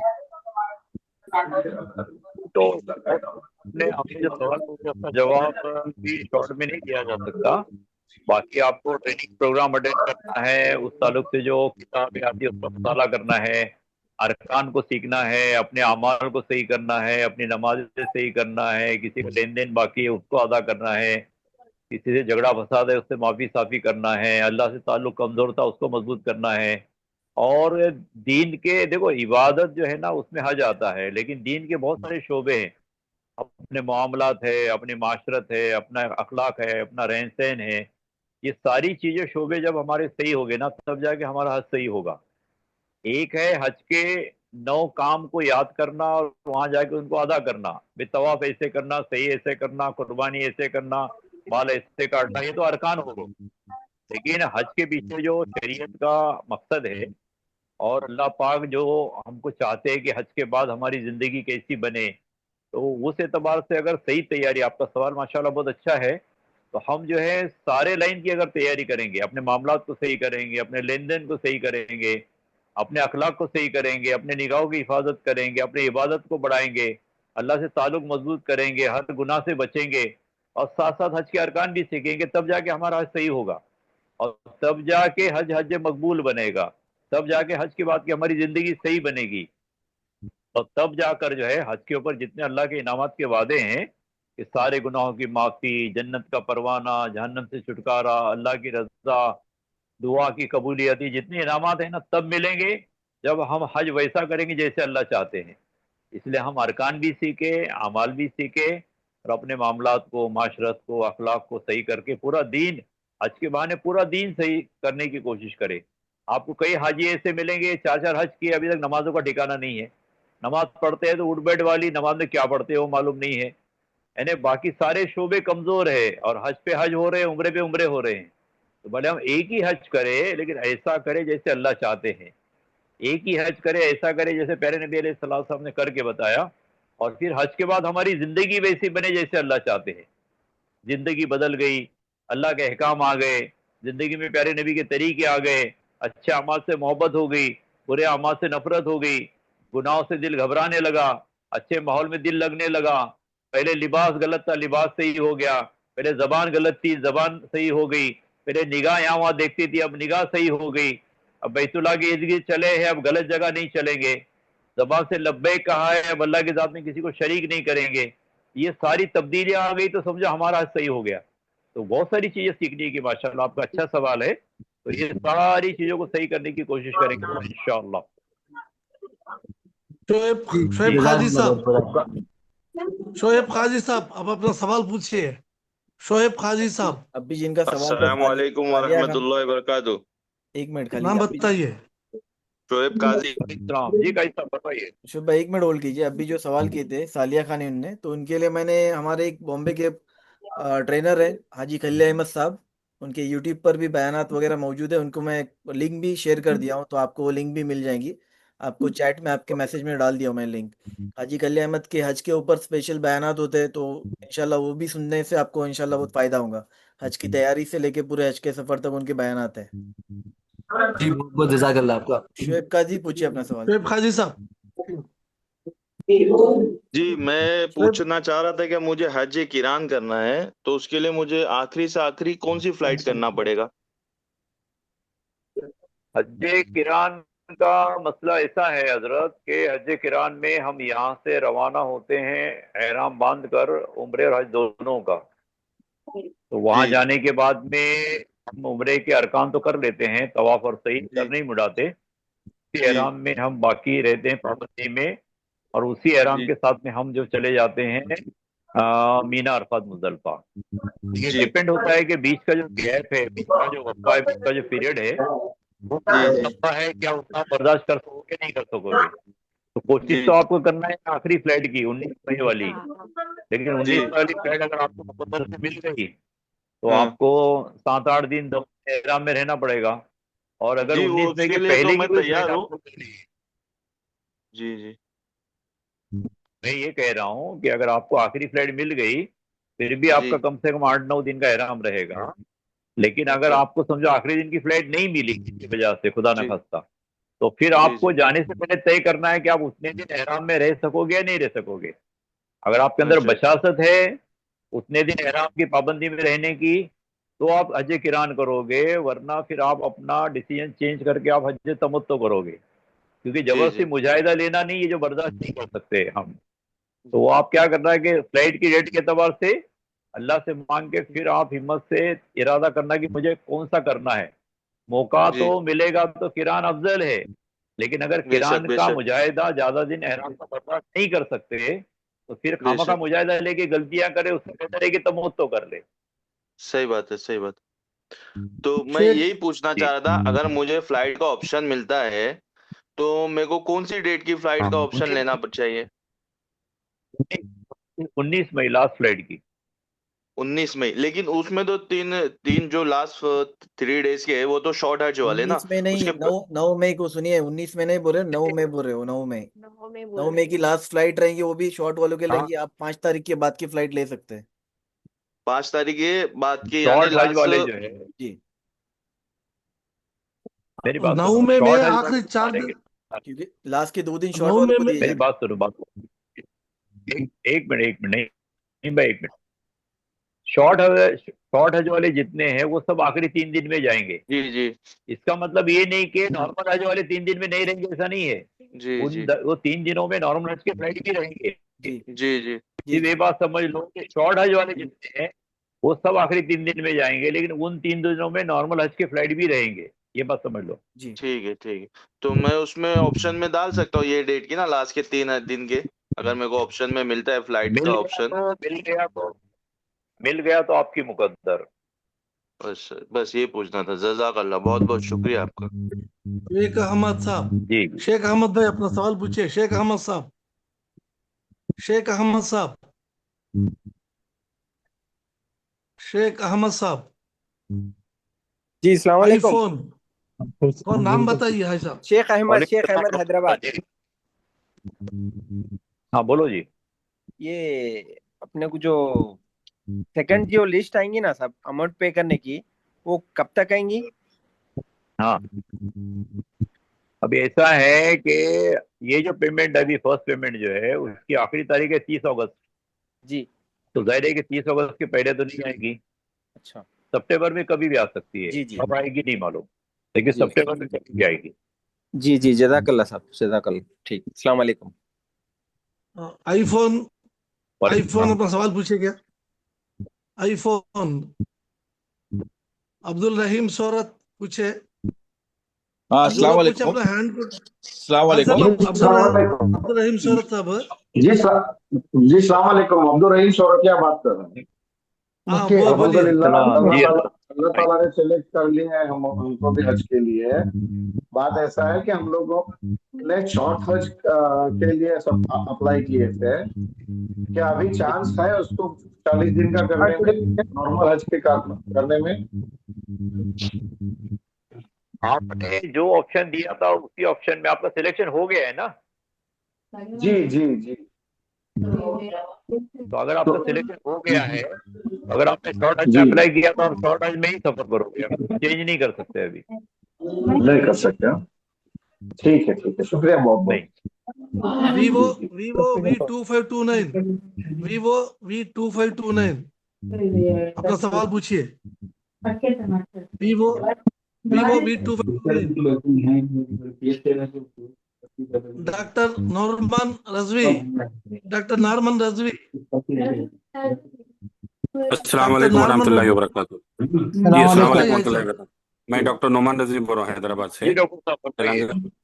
तेलंगाना की जी वेटिंग लिस्ट में नंबर जो है 224 था, और शॉर्ट हज में हमने एप्लीकेशन में फिलअप टिक किया था। तो अब जो सिलेक्शन हुआ वो कहीं नहीं बता रहा कि हमारा शॉर्ट में हुआ है या नॉर्मल में हुआ है। तो हमको कैसे पता चलेगा कि हमारा सिलेक्शन शॉर्ट में हुआ है? कोई वेबसाइट पे या फिर कोई ऐसा एड्रेस? इसमें डॉक्टर साहब एक बात समझ लो, आपका सवाल मैंने सुन लिया। क्या इसका जवाब ये है कि जो जिनका फर्स्ट सिलेक्शन लिस्ट में नाम आया था और जिनका अभी फर्स्ट वेटिंग में नाम आया, नहीं मैं सबको म्यूट करो। तो डॉक्टर साहब इसमें जिसका फर्स्ट लिस्ट में नाम आया था ओपन में, कुर्रा में, और जिनका अभी फर्स्ट वेटिंग लिस्ट में नाम आया है, हज कमेटी ने ऑलरेडी सर्कुलर के फर्स्ट पैराग्राफ में क्लियर किया है कि जिसने जो ऑप्शन दिया था आइदर शॉर्ट हज और नॉर्मल हज, उनको हज कमेटी ने उसी में सिलेक्ट किया है। तो अगर आपने शॉर्ट हज में अगर अप्लाई किया है तो आपका शॉर्ट हज में सिलेक्शन हुआ है। जो अभी वेटिंग में है उनके बारे में नहीं बता रहे हैं। जो इनका सिलेक्शन हुआ है, if they have applied for short हज, they will be given priority of short hajj only, they will go for short hajj only।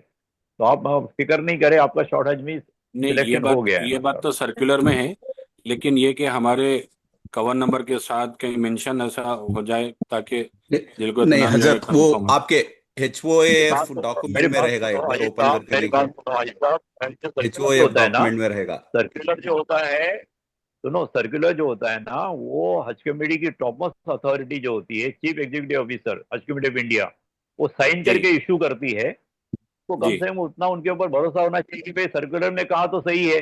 अब आप बोलोगे अच्छा इंडिविजुअल में शो करो, तो उनके लिए उतनी डाटा एंट्री के लिए एक लंबी प्रोसेस होती है सर्वर में डालने की। तो अच्छा आपको उतना भरोसा होना चाहिए हज कमेटी में, जब एक सीईओ अगर साइन करके कह रहा है, राइटिंग में अंडरटेकिंग दे रहा है कि आपका सिलेक्शन आपने दिए हुए चॉइस के हिसाब से हुआ है, तो व्हाट मोर जी you want, why you want okay individual confirmation. नहीं, ठीक HOAF डॉक्यूमेंट में रहेगा हजरत, वो आप नहीं डाउनलोड करके नहीं डॉक्यूमेंट पे तो टिक किया हुआ है, हाँ वो तो नहीं चेंज होगा वो, लेकिन सिलेक्शन शॉर्ट में हुआ है नॉर्मल हुआ है, वो अलग से डॉक्टर कुछ साहब, मालूम होने की। जी Have वो you gone through परसों तक का circular? एक ऑप्शन था। मैं डॉक्टर एक बात साहब, एक मिनट एक मिनट, ताजुद्दीन भाई, एक मिनट। परसों तक का हज कमेटी ऑफ इंडिया की वेबसाइट में एक ऑप्शन था, इंक्वायरी ऑप्शन। वो इंक्वायरी ऑप्शन में हाजी अपना कवर नंबर डाल के और कैप्चा डाल के सबमिट करे तो पूरे डिटेल्स ओपन होते थे। उसको बोलते पिलग्रिम इंफॉर्मेशन पेज। वो पिलग्रिम इंफॉर्मेशन पेज में हाजी के सारे डिटेल्स वहां पर डिस्प्ले होते थे। अभी वो नहीं आ प्राइवेसी रहा पॉइंट वो ऑफ व्यू में, हेलो, वो नहीं आ रहा अभी वो अब प्राइवेसी वो पॉइंट ऑफ व्यू में, वो सुनो, बोलने दो डॉक्टर साहब। प्राइवेसी जी पॉइंट ऑफ व्यू में कुछ कंप्लेंट्स गए हज कमेटी ऑफ इंडिया को, क्योंकि हर कोई आदमी इसी का कवर नंबर डाल के उनके फोटोज देख रहा और उनके सभी डिटेल्स देख रहा। ऐसा कुछ कंप्लेंट्स जाने के बाद हज कमेटी ऑफ इंडिया वाले प्राइवेसी पॉइंट ऑफ व्यू में वो इंक्वायरी विंडो को, ऑप्शन को हटा दिए। अब इसलिए अब आपको है, जैसे हमारे ताजुद्दीन भाई बोले, आपको सर्कुलर के बात को, सर्कुलर को मान के चलना पड़ता। सर्कुलर में बताए कि फर्स्ट वेटिंग लिस्ट वाले जो शॉर्ट हज के लिए ऑप्ट करे उनको शॉर्ट हज मिल गया, तो बस वही फाइनल है आपके लिए, उसको मानना जी पड़ता। शुक्रिया ठीक है ना? जी जी हाँ। बहुत सही, मैं इत्मीनान हो गया आपके जवाब, जज़ाकल्लाह, क्लियर जवाब आया आपका। बाद में रहमत शरीफ साहब, रहमत शरीफ साहब, जी रहमत शरीफ अस्सलाम साहब, वालेकुम। अस्सलाम वालेकुम। नाम बताइए। जी रहमत शरीफ बोल रहा हूँ मैं। जी ये जी, अभी फरमाइए। ये हमारा अभी वेटिंग लिस्ट में है। बाई चांस इंशाल्लाह हमारा थर्ड या फोर्थ वेटिंग लिस्ट में नाम आ गया तो हम ना, what is the time for making payment? ये एक शॉट में रहेगा या we will be giving schedule payment? Generally हज कमेटी की प्रोसीजर वो ये होती है कि वेटिंग लिस्ट तो बहुत सारे निकलते हैं, तीसरी, चौथी, पांचवी, छठी, बहुत सारे वेटिंग लिस्ट निकलते हैं। तो रूल ये है कि जब वेटिंग लिस्ट डिक्लेयर होगी, वो टाइम पे बाकी लोगों के लिए जो पेमेंट का स्टेटस रहेगा, उतना पेमेंट आपको उस वक्त में करना होगा। फॉर एग्जाम्पल, अभी वेटिंग लिस्ट निकली, फर्स्ट वेटिंग लिस्ट, उसमें अभी फर्स्ट पेमेंट ही चल रहा है, तो वेटिंग लिस्ट वालों को भी फर्स्ट पेमेंट ही करना है। लेकिन सोच सकते हैं तीसरी लिस्ट के टाइम पे सेकंड पेमेंट भी डिक्लेयर हो गया थर्ड वेटिंग लिस्ट में, तो आपको दोनों फर्स्ट और सेकंड दोनों पेमेंट एक साथ में करना होगा। समझो, छठी सातवीं वेटिंग लिस्ट के टाइम पे थर्ड पेमेंट भी डिक्लेयर हो गया, तो वो छठी सातवीं लिस्ट में जब डिक्लेयर होगी, तब जितने थर्ड तीनों पेमेंट डिक्लेयर हुए हैं, तो उस वक्त वो हाजी को तीनों पेमेंट एक साथ में करने होंगे। ये रूल है। अच्छा तो ये डिपेंड्स के जब वेटिंग लिस्ट डिक्लेयर होती है, उस वक्त का जो पेमेंट स्टेटस रहेगा, वो पेमेंट स्टेटस वो हाजी को मेंटेन करना होगा। और अच्छा दूसरी बात, जो अभी ये जैसे जैसे वेटिंग लिस्ट, जैसे जैसे वेटिंग लिस्ट आती रहती है, पेमेंट का टाइम कम होते जाता रहता। एक बात तो अच्छा याद रख लो, जैसे जी जैसे वेटिंग लिस्ट आती रहती, पेमेंट का जो टाइम जो है ना, कम होते जाता रहता। पहले 10 दिन रहता, बाद में 7 दिन रहता, उसके बाद 5 दिन रहता, उसके बाद 3, ऐसा कम होते जाता रहता जैसे जैसे वेटिंग लिस्ट आती रहती। ठीक है ना? हाँ जी, और ऐसा ही मेडिकल के वास्ते भी टाइम मिलता है हमको कि what it will be a short duration, और क्या रहता है बाकी का प्रोसेस का टाइमिंग?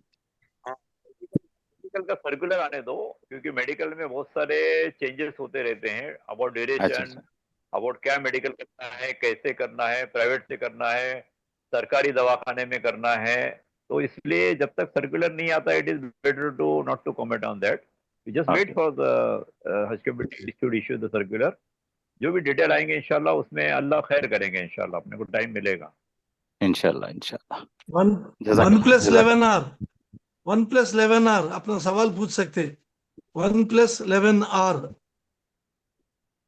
1+11R। अच्छा, तारिक जिया साहब, आप अगर सवाल पूछे तो अस्सलाम वालेकुम। आप अपना हैंड पहले पूछे क्या? अस्सलाम वालेकुम। तारिक जिया साहब, सवाल वन पूछेगा प्लस इसके आ गए, पहले। One plus. जी जी 1+9। जी हैदराबाद हाँ, तेलंगाना पूछो। से मेरा 1856 वेटिंग लिस्ट है, इंशाल्लाह कुछ उम्मीद है क्या सर आने की? 1856 लास्ट जी ईयर कितनी हुई थी? लास्ट ईयर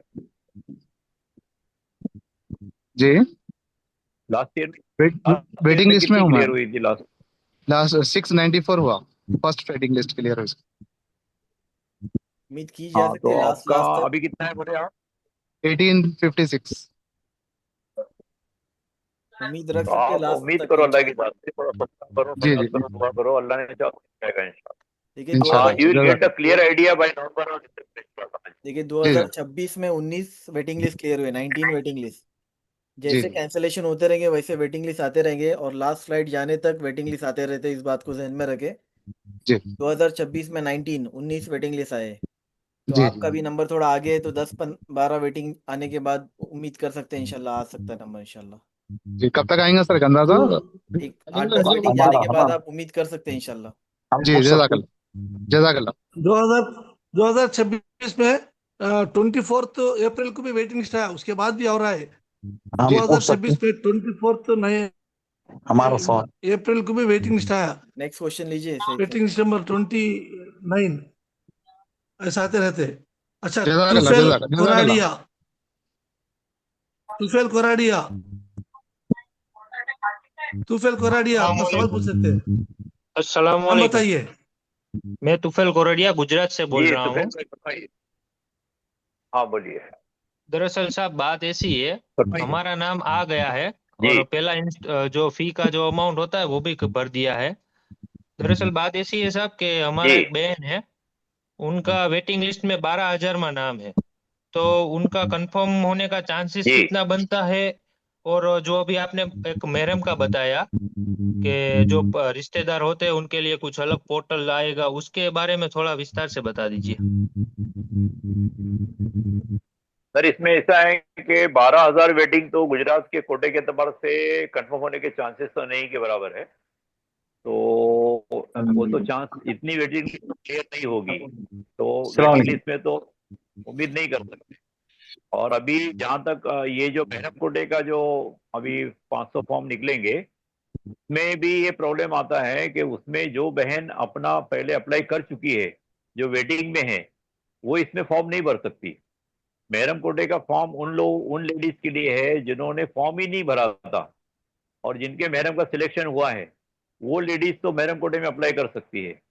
लेकिन जो लेडीज ने पहले से अप्लाई किया है, वो वेटिंग में है, वो महरम कोटे के लिए अप्लाई नहीं कर सकती। ये मसला है। जी जी शुक्रिया, जजाकल्ला। डॉक्टर अस्मा जी अंजुम, डॉक्टर अस्मा अंजुम, अस्सलाम वालेकुम। डॉक्टर जी अस्सलाम वालेकुम। मैं एजाज खान बोल रहा हूँ हैदराबाद तेलंगाना से। ये मुझे ये पूछना था देखिए डॉक्टर जी। अस्मा का नाम लिया हाजी गया तो साहब, उन्हें हाजी सवाल हाँ साहब, वो करेंगे। हाजी साहब, मेरे मैं उनका हस्बैंड हाजी हूँ। साहब सुनो सुनो, हाँ ओके ओके ओके डॉक्टर साहब को पुकारा गया तो ओके ओके नो डॉक्टर साहब प्रॉब्लम। सवाल तो फिर आप दरमियान सईद में भाई आ उनके गए। हस्बैंड पूछ रहे सवाल। डॉक्टर साहब सईद भाई उनके हस्बैंड सवाल पूछ रहे। हाँ हाँ पूछने हेलो दो, पूछने दो जी, पूछिए। जी आप पूछिए पूछिए। हाँ जी, ये मुझे ये पूछना था, वहाँ इलेक्ट्रिक केटल ले जा सकते चाय बनाने के लिए? इलेक्ट्रिक केटल अभी हज कमेटी की सारी बिल्डिंग में, कमरे में बिल्डिंग वालों की तरफ से दे दी जाती है, तो अच्छा आपको यहाँ से कैरी करने की जरूरत नहीं है। आप जी उसमें चाय भी बना सकते हैं, गर्म पानी भी करके पी सकते हैं। वो जी हर रूम में प्रोवाइड की जाती है, जी आपको वो यहाँ से ले जाने की जरूरत नहीं पड़ेगी इंशाल्लाह।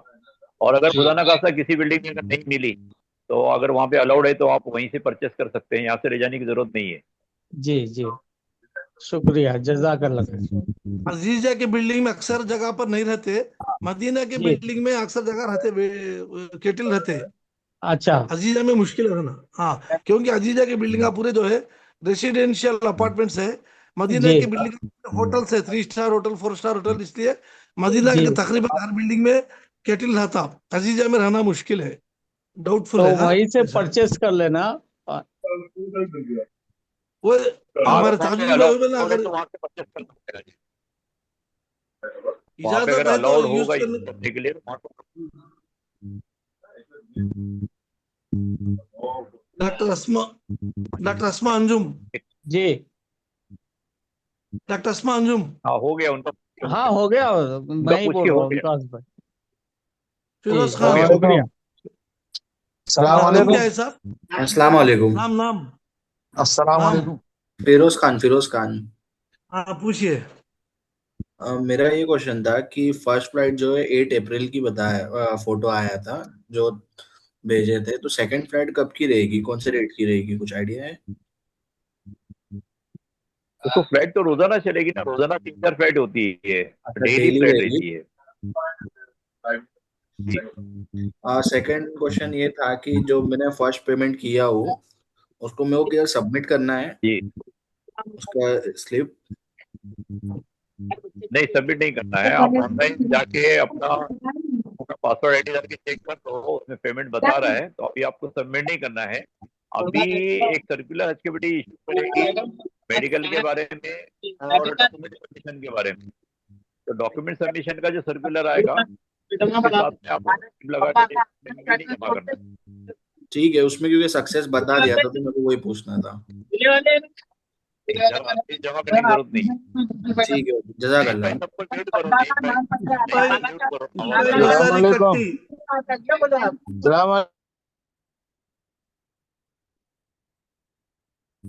हाँ जी, नेक्स्ट। अकीब सैयद पूछिए अपना सवाल। अकीब सैयद। इस्माइल बसारी कट्टी साहब अपना सवाल पूछिए। इस्माइल बसारी कट्टी। अकीब सैयद भी ऊपर है, वो भी अपना सवाल पूछ सकते हैं।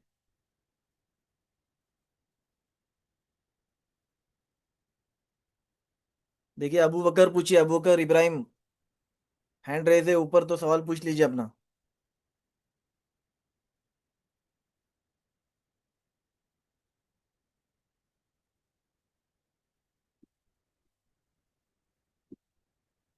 एडवाइजेबल नहीं है, पता नहीं यहाँ पे आपके क्या फॉर्मेलिटीज बाकी है, क्या काम बाकी है, इसलिए आप 2 दिन पहले आओगे तो परेशान हो जाओगे।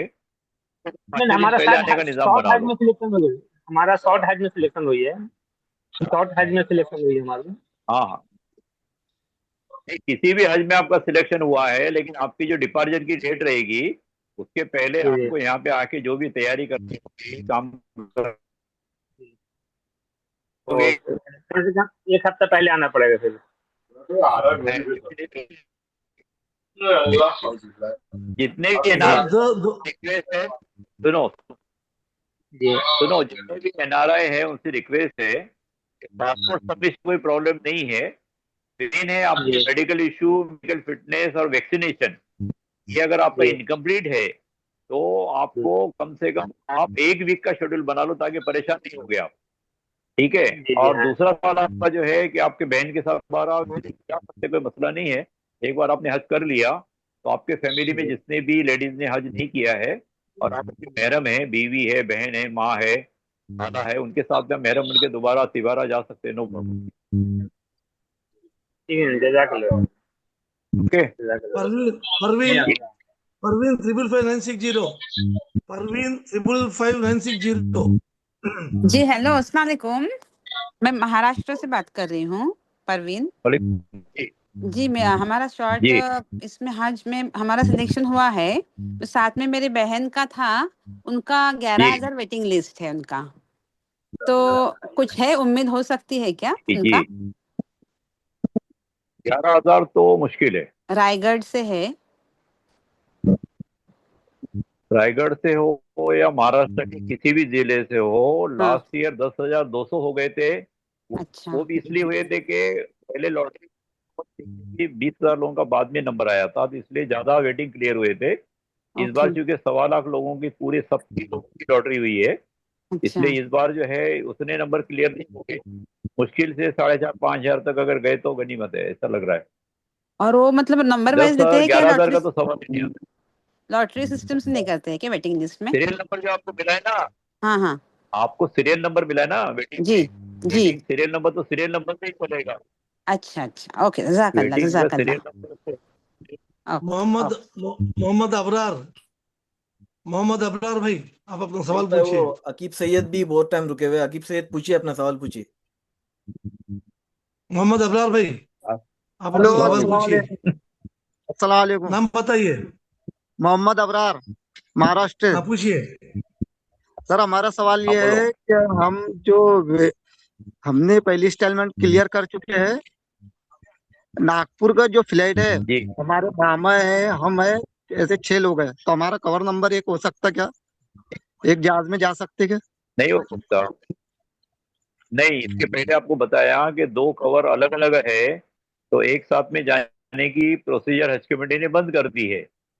आपके लिए एक अच्छा ऑप्शन ये रहेगा कि अभी जब फ्लाइट सिलेक्शन का जब सर्कुलर आएगा, उसमें अगर आप दोनों कवर वालों ने अगर एक साथ में बैठ के सेटिंग करके एक फ्लाइट अगर बुक कर ली, तो हो सकता है कि आपका सफर एक साथ में हो, वरना 2 कवर साथ में क्लब होने का सिस्टम अभी खत्म हो गया। ठीक है। और सर एक सवाल ये है, जो अपन हज्जे बदल करते हैं, हज्जे बदल में वो एहराम का ऐसी रहेगा ना जैसा पहले था? तो ये क्या पूछ रहे हैं आप, सवाल समझ नहीं आया। जैसा हम हज्जे बदल कर रहे हैं, हमारा पहले हज हुई हुआ है, तो एहराम का हाँ, कुछ अलग सिस्टम है क्या उसमें? उसमें सिर्फ तो हज आपको बदल के बहुत नीयत एक, सारे सारे बात अरकान सुनो, एक ही हज रहते हैं। बदल के बहुत सारे मसाइल है। हज बदल के बहुत सारे मसाइल है। आप किसका हज बदल कर रहे हो, उन पे हज फर्ज था क्या, उन्होंने वसीयत की थी क्या, उन्होंने माल छोड़ा था क्या, ये सारी चीजों को समझ के आप किसी मुफ्ती साहब से मुलाकात कर लो, या बाद में अलग से फोन कर लेना। उसकी तफसीर अलग है, उसके जवाब भी अलग अलग होते हैं। सारे हज बदल का जवाब एक साथ में एक जवाब नहीं होता, तो इसको आप जनरल मत तरीका पूछो, आप अलग से पूछ लेना इंशाल्लाह। तरीका शायद आप हाजी साहब ठीक तरीका है। पूछ रहे हैं क्या? तरीका हाँ पूछ हाँ रहे हैं क्या हज बदल नहीं, का? हाँ, हज बदल के नहीं मसाइल नहीं, पूछ बोले रहे तो हो। हाजी साहब को बोलने दो, हज बदल ताजुद्दीन के भाई मसाइल तरीका पूछ रहे हैं। हाँ सर। आप क्या पूछ रहे हैं? हज बदल का तरीका क्या है पूछ रहे हैं, नहीं कैसा? हज्जे बदल में जो एहराम अपन जैसा अभी जाते हैं, अपना अगर उम्रा हो गया तो अपन एहराम उतार सकते हैं, तो हज्जे बदल में वैसे कर सकते हैं ना अपन? हज बदल में सारे अरकान सेम रहते, सिर्फ नीयत का फर्क था। सुनो हाजी साहब, हाँ हज बदल में सारे अरकान आपके फर्ज हज के बराबर ही थे सब, मगर नीयत सिर्फ, नीयत जो है आप जिनकी तरफ से हज बदल कर रहे हैं उनके तरफ से नीयत करने का रहता, ठीक है ना? ठीक है और ठीक है। कुर्बानी जो है, हज बदल करने हाँ वाला कुर्बानी अपने तरफ से करना, बाकी सारे अमल जो है आप जिनके तरफ से हज बदल कर रहे हैं उनके तरफ से बाकी सारे अमल नियत रहता, कुर्बानी अपने तरफ ठीक से करना, ठीक है ना? ठीक ठीक है ठीक है। फरखंदा सिद्दीक, फरखंदा सिद्दीक। हाँ जी सर, अस्सलाम वालेकुम। सर मेरा क्वेश्चन ये है, सवाल कर सकते हैं? सर सर आवाज आ रही है मेरी? हेलो। आ हाँ रही, आ जी। रही, बोलो। हाँ बोलो। सर मेरा क्वेश्चन ये है कि मैंने ऐसा सुना है कि हज पे जाते हैं तो हस्बैंड वाइफ को सेपरेटली रखा जाता है, मतलब सेम रूम नहीं मिलता, लाइक जी 3-4 फीमेल्स एक रूम में और 3-4 मेल अलग रूम में, ऐसा कुछ होता है क्या वहां जी पर? हाँ, बिल्कुल बिल्कुल, लास्ट ईयर से यही तकलीफ है कि होम बिल्डिंग में उसका ऐसा सेम फ्लोर पे आपको इन्होंने क्या बोले, एहराम वैसे ही बाजू रह बाजू के सकता रूम रहेंगे। अपना, अपन उतार सकते, कोई इसने मैं क्या बोल रहे? देखिए मैं सबको म्यूट कर दिया हूँ, दोबारा अपना सवाल पूछिए और ताजुद में जवाब दीजिए इनका। ऐसा है कि लास्ट ईयर 2026 में और इस बार भी लेडीज और जेंट्स के लिए तरतीब रहेगी कि सेम बिल्डिंग में सेम फ्लोर पे लेडीज और जेंट्स बाजू बाजू के रूम में रहेंगे। पहले क्या होता था कि एक ही रूम में रहते थे अलग अलग फैमिली के लोग, और उसमें रहने में बड़ा मुजाहिदा होता था कि एक कमरे में गैर महरम मर्दों के साथ में रहना, खाना पीना, सोना, नहाना धोना, कपड़े बदलना, तो बहुत से कंप्लेंट आते थे। इसलिए अब इसको सिस्टम को बंद कर दिया गया। अब लेडीज जेंट्स अलग अलग रूम में रहेंगे, बाजू बाजू के रूम में रहेंगे। अलबत्ता बाहर जा सकते हैं, साथ में बाहर बैठ के लॉबी में खा पी सकते हैं, तवाफ के लिए जा सकते हैं, घूमने जा सकते हैं, वो इशू नहीं है। कमरे के अच्छा। अंदर अपने गुरुआत से फारिग होने के लिए, सोने के लिए, नहाने धोने के लिए, कपड़े बदलने के लिए औरतें औरतों के कमरे में रहेगी, मर्द मर्दों के कमरे में रहेगी। ये रूल बन गया है पिछले साल से, ताकि ये कंप्लेंट आती थी वो कंप्लेंट नहीं आवे करके, और यही रूल रहेगा अभी। ओके, ठीक है। और ये भी सुना है मैंने कि जैसे हमारा 20 डेज का हज है, तो हमें थोड़ा मतलब क्या बोलते हैं, अलहरम के पास के होटल्स मिलेंगे, ऐसा कुछ होता है? ऐसा कुछ भी नहीं है, किसी को अगर मुकद्दर से मिल गए तो मिल गई, वरना सबके लिए रूल्स सेम रहेगा, अजीजिया ओ, वाला। ओके, जजाकल्ला, थैंक यू। वीवो अस्सलाम वालेकुम। V2529, अस्सलाम वीवो वालेकुम। V252। हाजी साहब थोड़ा ठहरिए। Vivo V2529, Vivo V2529। अच्छा, वीवो V2, आईफोन, सलाम आईफोन वालेकुम। अपना सवाल सलाम पूछिए। वालेकुम। अच्छा साहब, आपका नाम क्या है? हाँ जी, हनीफ दाऊद। नाम हेलो अस्सलाम वालेकुम। हाँ, हेलो आपका हनीफ अस्सलाम नाम दाऊद, क्या है हनीफ साहब? दाऊद, हनीफ दाऊद। आपका नाम नहीं, आपका नाम पुकारे नहीं ना? हनीफ नहीं पुकारे नहीं ना? नहीं नहीं, फर्स्ट टाइम बोल रहा हूँ। अस्सलाम वालेकुम। ऐसा नहीं, आईफोन मेरा 2 बार वो नाम वीवो ही पुकारा है। गया, एक बार मिस आउट हुआ है। मेरा आईफोन है क्या? हनीफ दाऊद है नाम। हाँ नहीं आईफोन, नहीं, मोहम्मद अशफाक बोल रहे हैं। मैं आईफोन वीवो पूछिए। हेलो। मैं वीवो 2529 बोल रहा हूँ। अल्लाह अकबर। वीवो बोलो 252, बोलो। एक मिनट। हाँ, आपका मौका नहीं आया क्या? 2529 बोलो। हेलो अस्सलाम हाँ जी वालेकुम। आईफोन बोल सर। रहे हैं। ताजुद्दीन साहब जरा वेट, ताजुद्दीन साहब जरा वेट करो। ताजुद्दीन साहब पूछ रहे ना, वीवो 252, आपका सवाल, आपका मौका नहीं आया क्या? नहीं आया, फर्स्ट टाइम बोल रहा हाँ, हूँ। पूछिए पूछिए पूछिए पूछिए। हाँ सर, मेरा नाम फर्स्ट लिस्ट में आया हुआ है और मैंने फर्स्ट पेमेंट कर जी दिया है। मेरा एप्लीकेशन जी नंबर, एप्लीकेशन कैटेगरी जनरल है। तो मैं ये जान जी। सकता हूँ कि ये जनरल लॉन्ग टर्म्स है या ये शॉर्ट हज के लिए?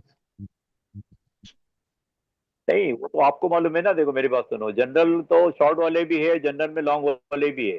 जनरल कैटेगरी का शॉर्ट और लॉन्ग से कोई ताल्लुक नहीं है। आप अपना फॉर्म देख लो कि फॉर्म में आपने शॉर्ट हज में यस लिखा है कि नो लिखा है।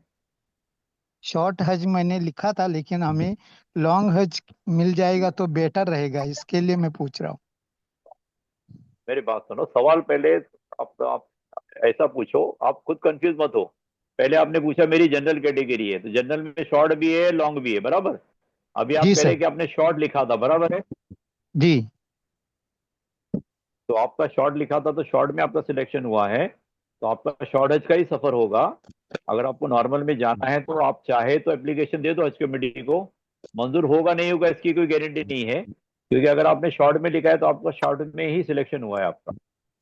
तो एप्लीकेशन मैं हज कमेटी को दे दूं या जो ईमेल आईडी है उस पे भेज दूं? हज कमेटी को दे दो। मंजूर होगा नहीं होगा इसकी कोई गारंटी नहीं है। Haj committee of India Mumbai को एक लेटर भेज दो। ओके ओके, लेकिन शुक्रिया, हज कमेटी ने जजाकल्ला इस खैर। बात को क्लियर किया है, हज कमेटी इस बात को क्लियर किया है कि किसी की भी शॉर्ट और नॉर्मल वाले का कैटेगरी चेंज नहीं होगी, ऐसा उन्होंने क्लियर किया है पहले। फिर भी आपको चांस ओके लेना है, ओके, ले सकते हैं, कोई मसला नहीं। इंशाल्लाह, शुक्रिया, जजाकल्ला खैर। वीवो ठीक है। V2146, Vivo V2146। अगर नहीं पूछे तो सवाल पूछिए। Vivo V2146। अच्छा, आईफोन, अगर सवाल नहीं पूछा है तो पूछिए। अभी हेलो तक आप अस्सलाम सवाल नहीं वालेकुम। पूछा तो हाँ पूछिए। अस्सलाम वालेकुम, आईफोन बोल रहे हो, मोहम्मद हाँ अशफाक। बोलिए। अस्सलाम वालेकुम। अच्छा मुझे एक चीज, सॉरी वही शायद क्वेश्चन रिपीट होता होगा। क्या अगर मुझे बुकिंग करनी होगी फ्लाइट्स की जो शॉर्ट टर्म खर्च में, तो उनको प्रायोरिटी दी जाएगी कि उनको अलर्ट किया जाएगा डायरेक्टली? नहीं नहीं, अभी बुकिंग का सवाल किधर आता है? आपने शॉर्ट के लिए अप्लाई किया है कि नॉर्मल के लिए किया है? शॉर्ट के लिए सर। शॉर्ट वाले का तो कुछ मतलब नहीं। तो नहीं, हुआ मगर है या अभी जैसे वेटिंग में है? जैसे एक क्वेश्चन रेज हुआ था ना कि जैसे 3 दिन पहले, 3 दिन का वो विंडो रहती है, तो 3 दिन के विंडो में मैंने कौन सा फ्लाइट बुक करना है, क्या करना है, उस हिसाब से एतबार से। तीनों में से अगर आपको मौका मिला तो पहले वाला बुक कर लो, ज्यादा आसानी रहेगी। तक 2 दिन आपको एक्स्ट्रा वहां पे मिलेंगे हज के जी हाँ पहले, जी हाँ जी। तैयारी के एतबार तो, से। तो वो किस तरह, जी। मतलब उसका प्रोसेस क्या होता होगा? क्या पहले एप्लीकेशन देना होगा या प्रोसेस ये है, उसका प्रोसेस ये है कि हज कमेटी एक सर्कुलर निकालेगी। लास्ट ईयर जो निकाला था, 2-3 दिन के एक ऑप्शन खुला रहेगा, ऑनलाइन ऑप्शन खुला रहेगा, जिसमें आप फ्लाइट का सिलेक्शन कर सकते हैं। वो अगर आपको ऑप्शन मिला, आपको सर्कुलर पता चला, आपने ग्रुप में मैसेज देख लिया, तो आप जो है वो ऑप्शन के जरिए जाके आप जो 3 दिन में से पहले फ्लाइट बुक कर लो, मौका मिला तो। तो उसके लिए क्या क्या पेपर वर्क, खाली अपना एक रेफरेंस नंबर होगा वही जरूरी है और कुछ लगा चाहिए होगे पेपर्स? पेपर कुछ नहीं लगेंगे, खाली आपका गवर्नमेंट डाल के आपको सिलेक्ट करना है, पेपर तो कुछ नहीं लगेंगे। ओके ओके, बहुत बहुत शुक्रिया, ऑनलाइन जज़ाकल्लाह खैर। सिलेक्शन होगा। ओके शुक्रिया, बहुत बहुत अभी तूने शुक्रिया। कौन सी फ्लाइट सेलेक्ट करी सर? फर्स्ट या शाहिद, सेकंड? शाहिद इकबाल जी फरमाइए। शाहिद इकबाल पूछिए अपना सवाल।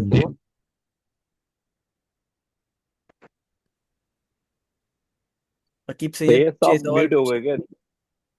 अकीब सैयद है, अब्दुल रहीम है, मोहम्मद अबरार है, तीनों है लाइन में, पूछ सकते हैं सवाल। अस्सलाम ओके वालेकुम। हेलो। वालेकुम सलाम। आकिब सैयद बोल रहा हूँ मैं। जी जी हजरत, ये सोलेमन डिक्लेरेशन एंड अंडरटेकिंग जो फॉर्म है वो कब सबमिट करना है? वो अभी उसके बारे में एक सर्कुलर आएगा डॉक्यूमेंट सबमिशन के बारे में। तो सर्कुलर आने के बाद अपने खाली सॉर्मन डिक्लेरेशन नहीं है, देखो उसमें 3 पेजेस है फॉर्म में। हाँ, पहला पासपोर्ट पेज है डिक्लेरेशन जिसके ऊपर फॉर्म भी हमारा है। फोटो है। जी पहला जी जी। पेज है जिसपे हमारा फोटो है। सेकंड पेज में सॉलोमन डिक्लेरेशन है। थर्ड पेज में हमारे बाकी डिटेल्स है। वो 3 पेज और उसके साथ में और जो चीज लगाने को हज कमेटी बोलेगी क्या क्या डॉक्यूमेंट जमा करना है, कब जमा करना है, उसका सर्कुलर आएगा। जब तक आप जो है फॉर्म की प्रिंट निकाल के फाइल में लगा के रख दो, अभी कोई चीज सबमिट नहीं करना है, सर्कुलर आने के बाद। और हजरत, ये प्रोविजनली सिलेक्टेड मतलब सिलेक्टेड है ना? हाँ प्रोविजनल सिलेक्टेड मतलब सिलेक्टेड है। हाँ ओके साहब, हजरत, इसका जजाकल्लाह। कहते हो तो प्रोविजनली सिलेक्टेड फर्स्ट फेज का मैसेज प्रोविजनली सिलेक्टेड बोल के रहता। उसके बाद है ना, सुनो, उसके बाद है ना सिलेक्टेड बोल के आता। उसके बाद कन्फर्म्ड बोल के आता। ये बदलता रहता। पहले जो सिलेक्शन रहता प्रोविजनली सिलेक्टेड।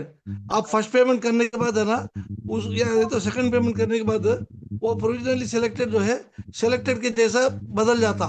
उसके बाद फिर है ना लास्ट स्टेज जो है कन्फर्म्ड हो जाता। वो 3 स्टेजेस जी रहते इसके। जी, जजाकल्लाह। शाहिद शाहिद इकबाल अंसारी साहब, शाहिद इकबाल अंसारी साहब, शाहिद इकबाल अंसारी साहब, शाहाना, आप अपना सवाल पूछिए। शाहाना, शाहाना, मोहम्मद अबरार साहब।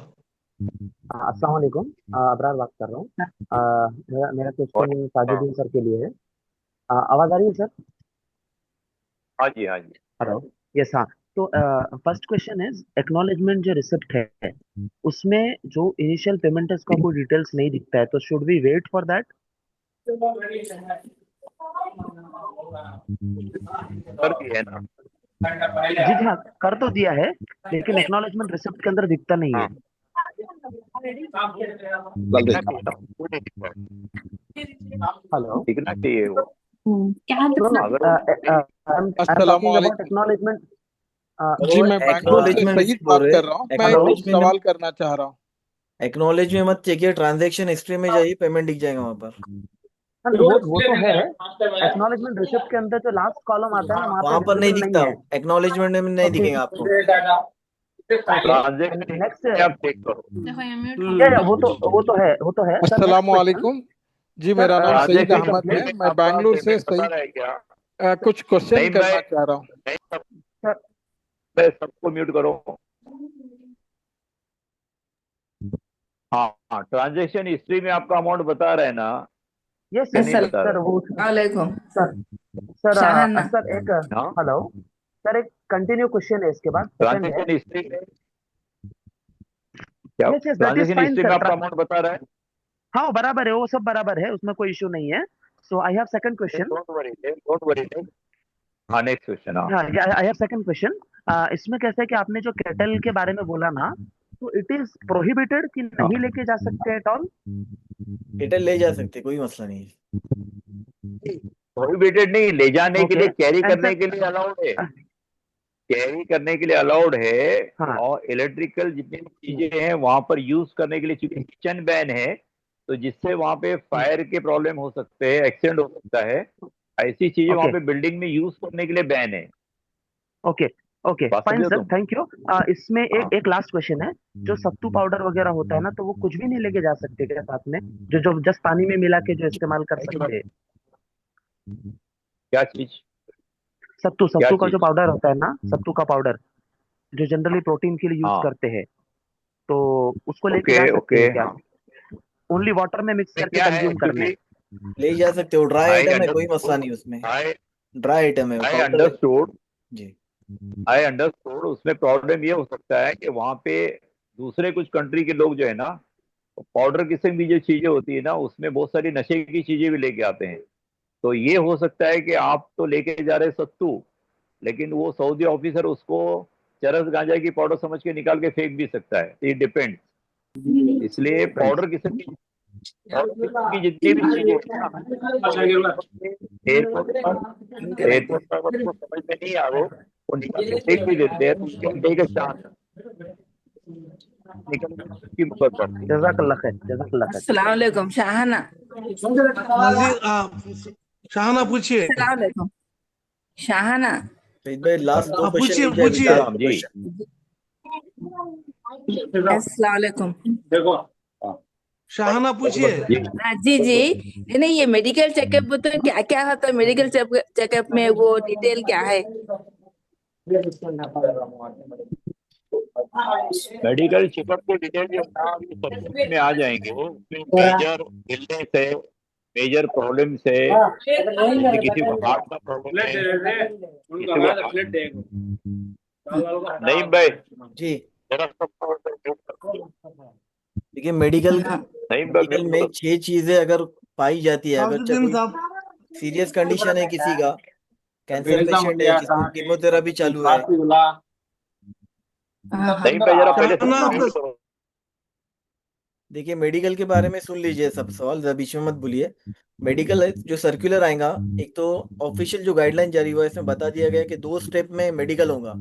एक तो अब जो आपने फॉर्म भरा है, आपका सिलेक्शन हो गया है, आफ्टर सिलेक्शन एक मेडिकल होगा जो अभी इस वक्त होगा, अभी सर्कुलर आएगा, उसके बाद आपको मेडिकल करना है, जिसमें देखा जाएगा कि आपकी कंडीशन क्या है, आपको ब्लड टेस्ट, एक्सरे वगैरह ये तमाम चीजें करने को कहा जाएगा। अगर 6 कंडीशन में लोग पाए जाते हैं, अगर कैंसर पेशेंट है जिसका कीमोथेरेपी चालू है तो वो सिलेक्ट नहीं किया जाएगा। लंग्स पेशेंट है, लंग्स फेलियर का पेशेंट है, या फिर डायलिसिस का पेशेंट है, किडनी फेलियर पेशेंट। देखिए बीच में मत बोलिए, सुनिए जरा। जो लोग बड़ी बीमारी में मुब्तला है वो लोग सिलेक्ट नहीं किए जाएंगे। अगर जो नॉर्मल बीमारी है, हार्ट पेशेंट की बीमारी, हार्ट का पेशेंट है, या फिर डायबिटिक पेशेंट है, प्रेशर है, ये तमाम चीजें नॉर्मल है, इस वक्त इसमें आपको फिट करार दिया जाएगा, इसमें आपको अनफिट नहीं करार दिया जाएगा। मेडिकल के ताल्लुक से ना ज्यादा डरने की जरूरत नहीं है, तो आपके रेगुलर चेकअप्स ही होंगे इसके अंदर। और प्रेगनेंसी के बारे में ध्यान रखिए, लेडीज अगर प्रेगनेंसी में ट्राइमेस्टर, अगर आखिरी जब सफर के पहले जो दूसरा आपका टेस्ट होगा, एग्जामिन किया जाएगा, अगर 7वें महीने के ऊपर, 6ठे महीने के ऊपर की प्रेगनेंसी रहेगी,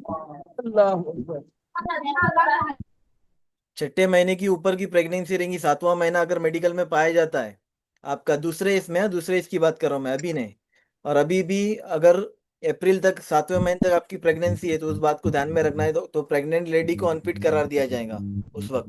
प्रेग्नेंट लेडी 7वें महीने की ट्रैवल नहीं कर सकती आज के फ्लाइट शुरू होने के बाद। और बाकी ये रूटीन आपका रेगुलर चेकअप होगा। खाली बड़ी बीमारी, कैंसर है, किडनी फेलियर है, लंग पेशेंट है, या फिर इसका कैंसर में कीमोथेरेपी चला, डायलिसिस पेशेंट है, इन्हीं को खाली अनफिट करार दिया जाएगा।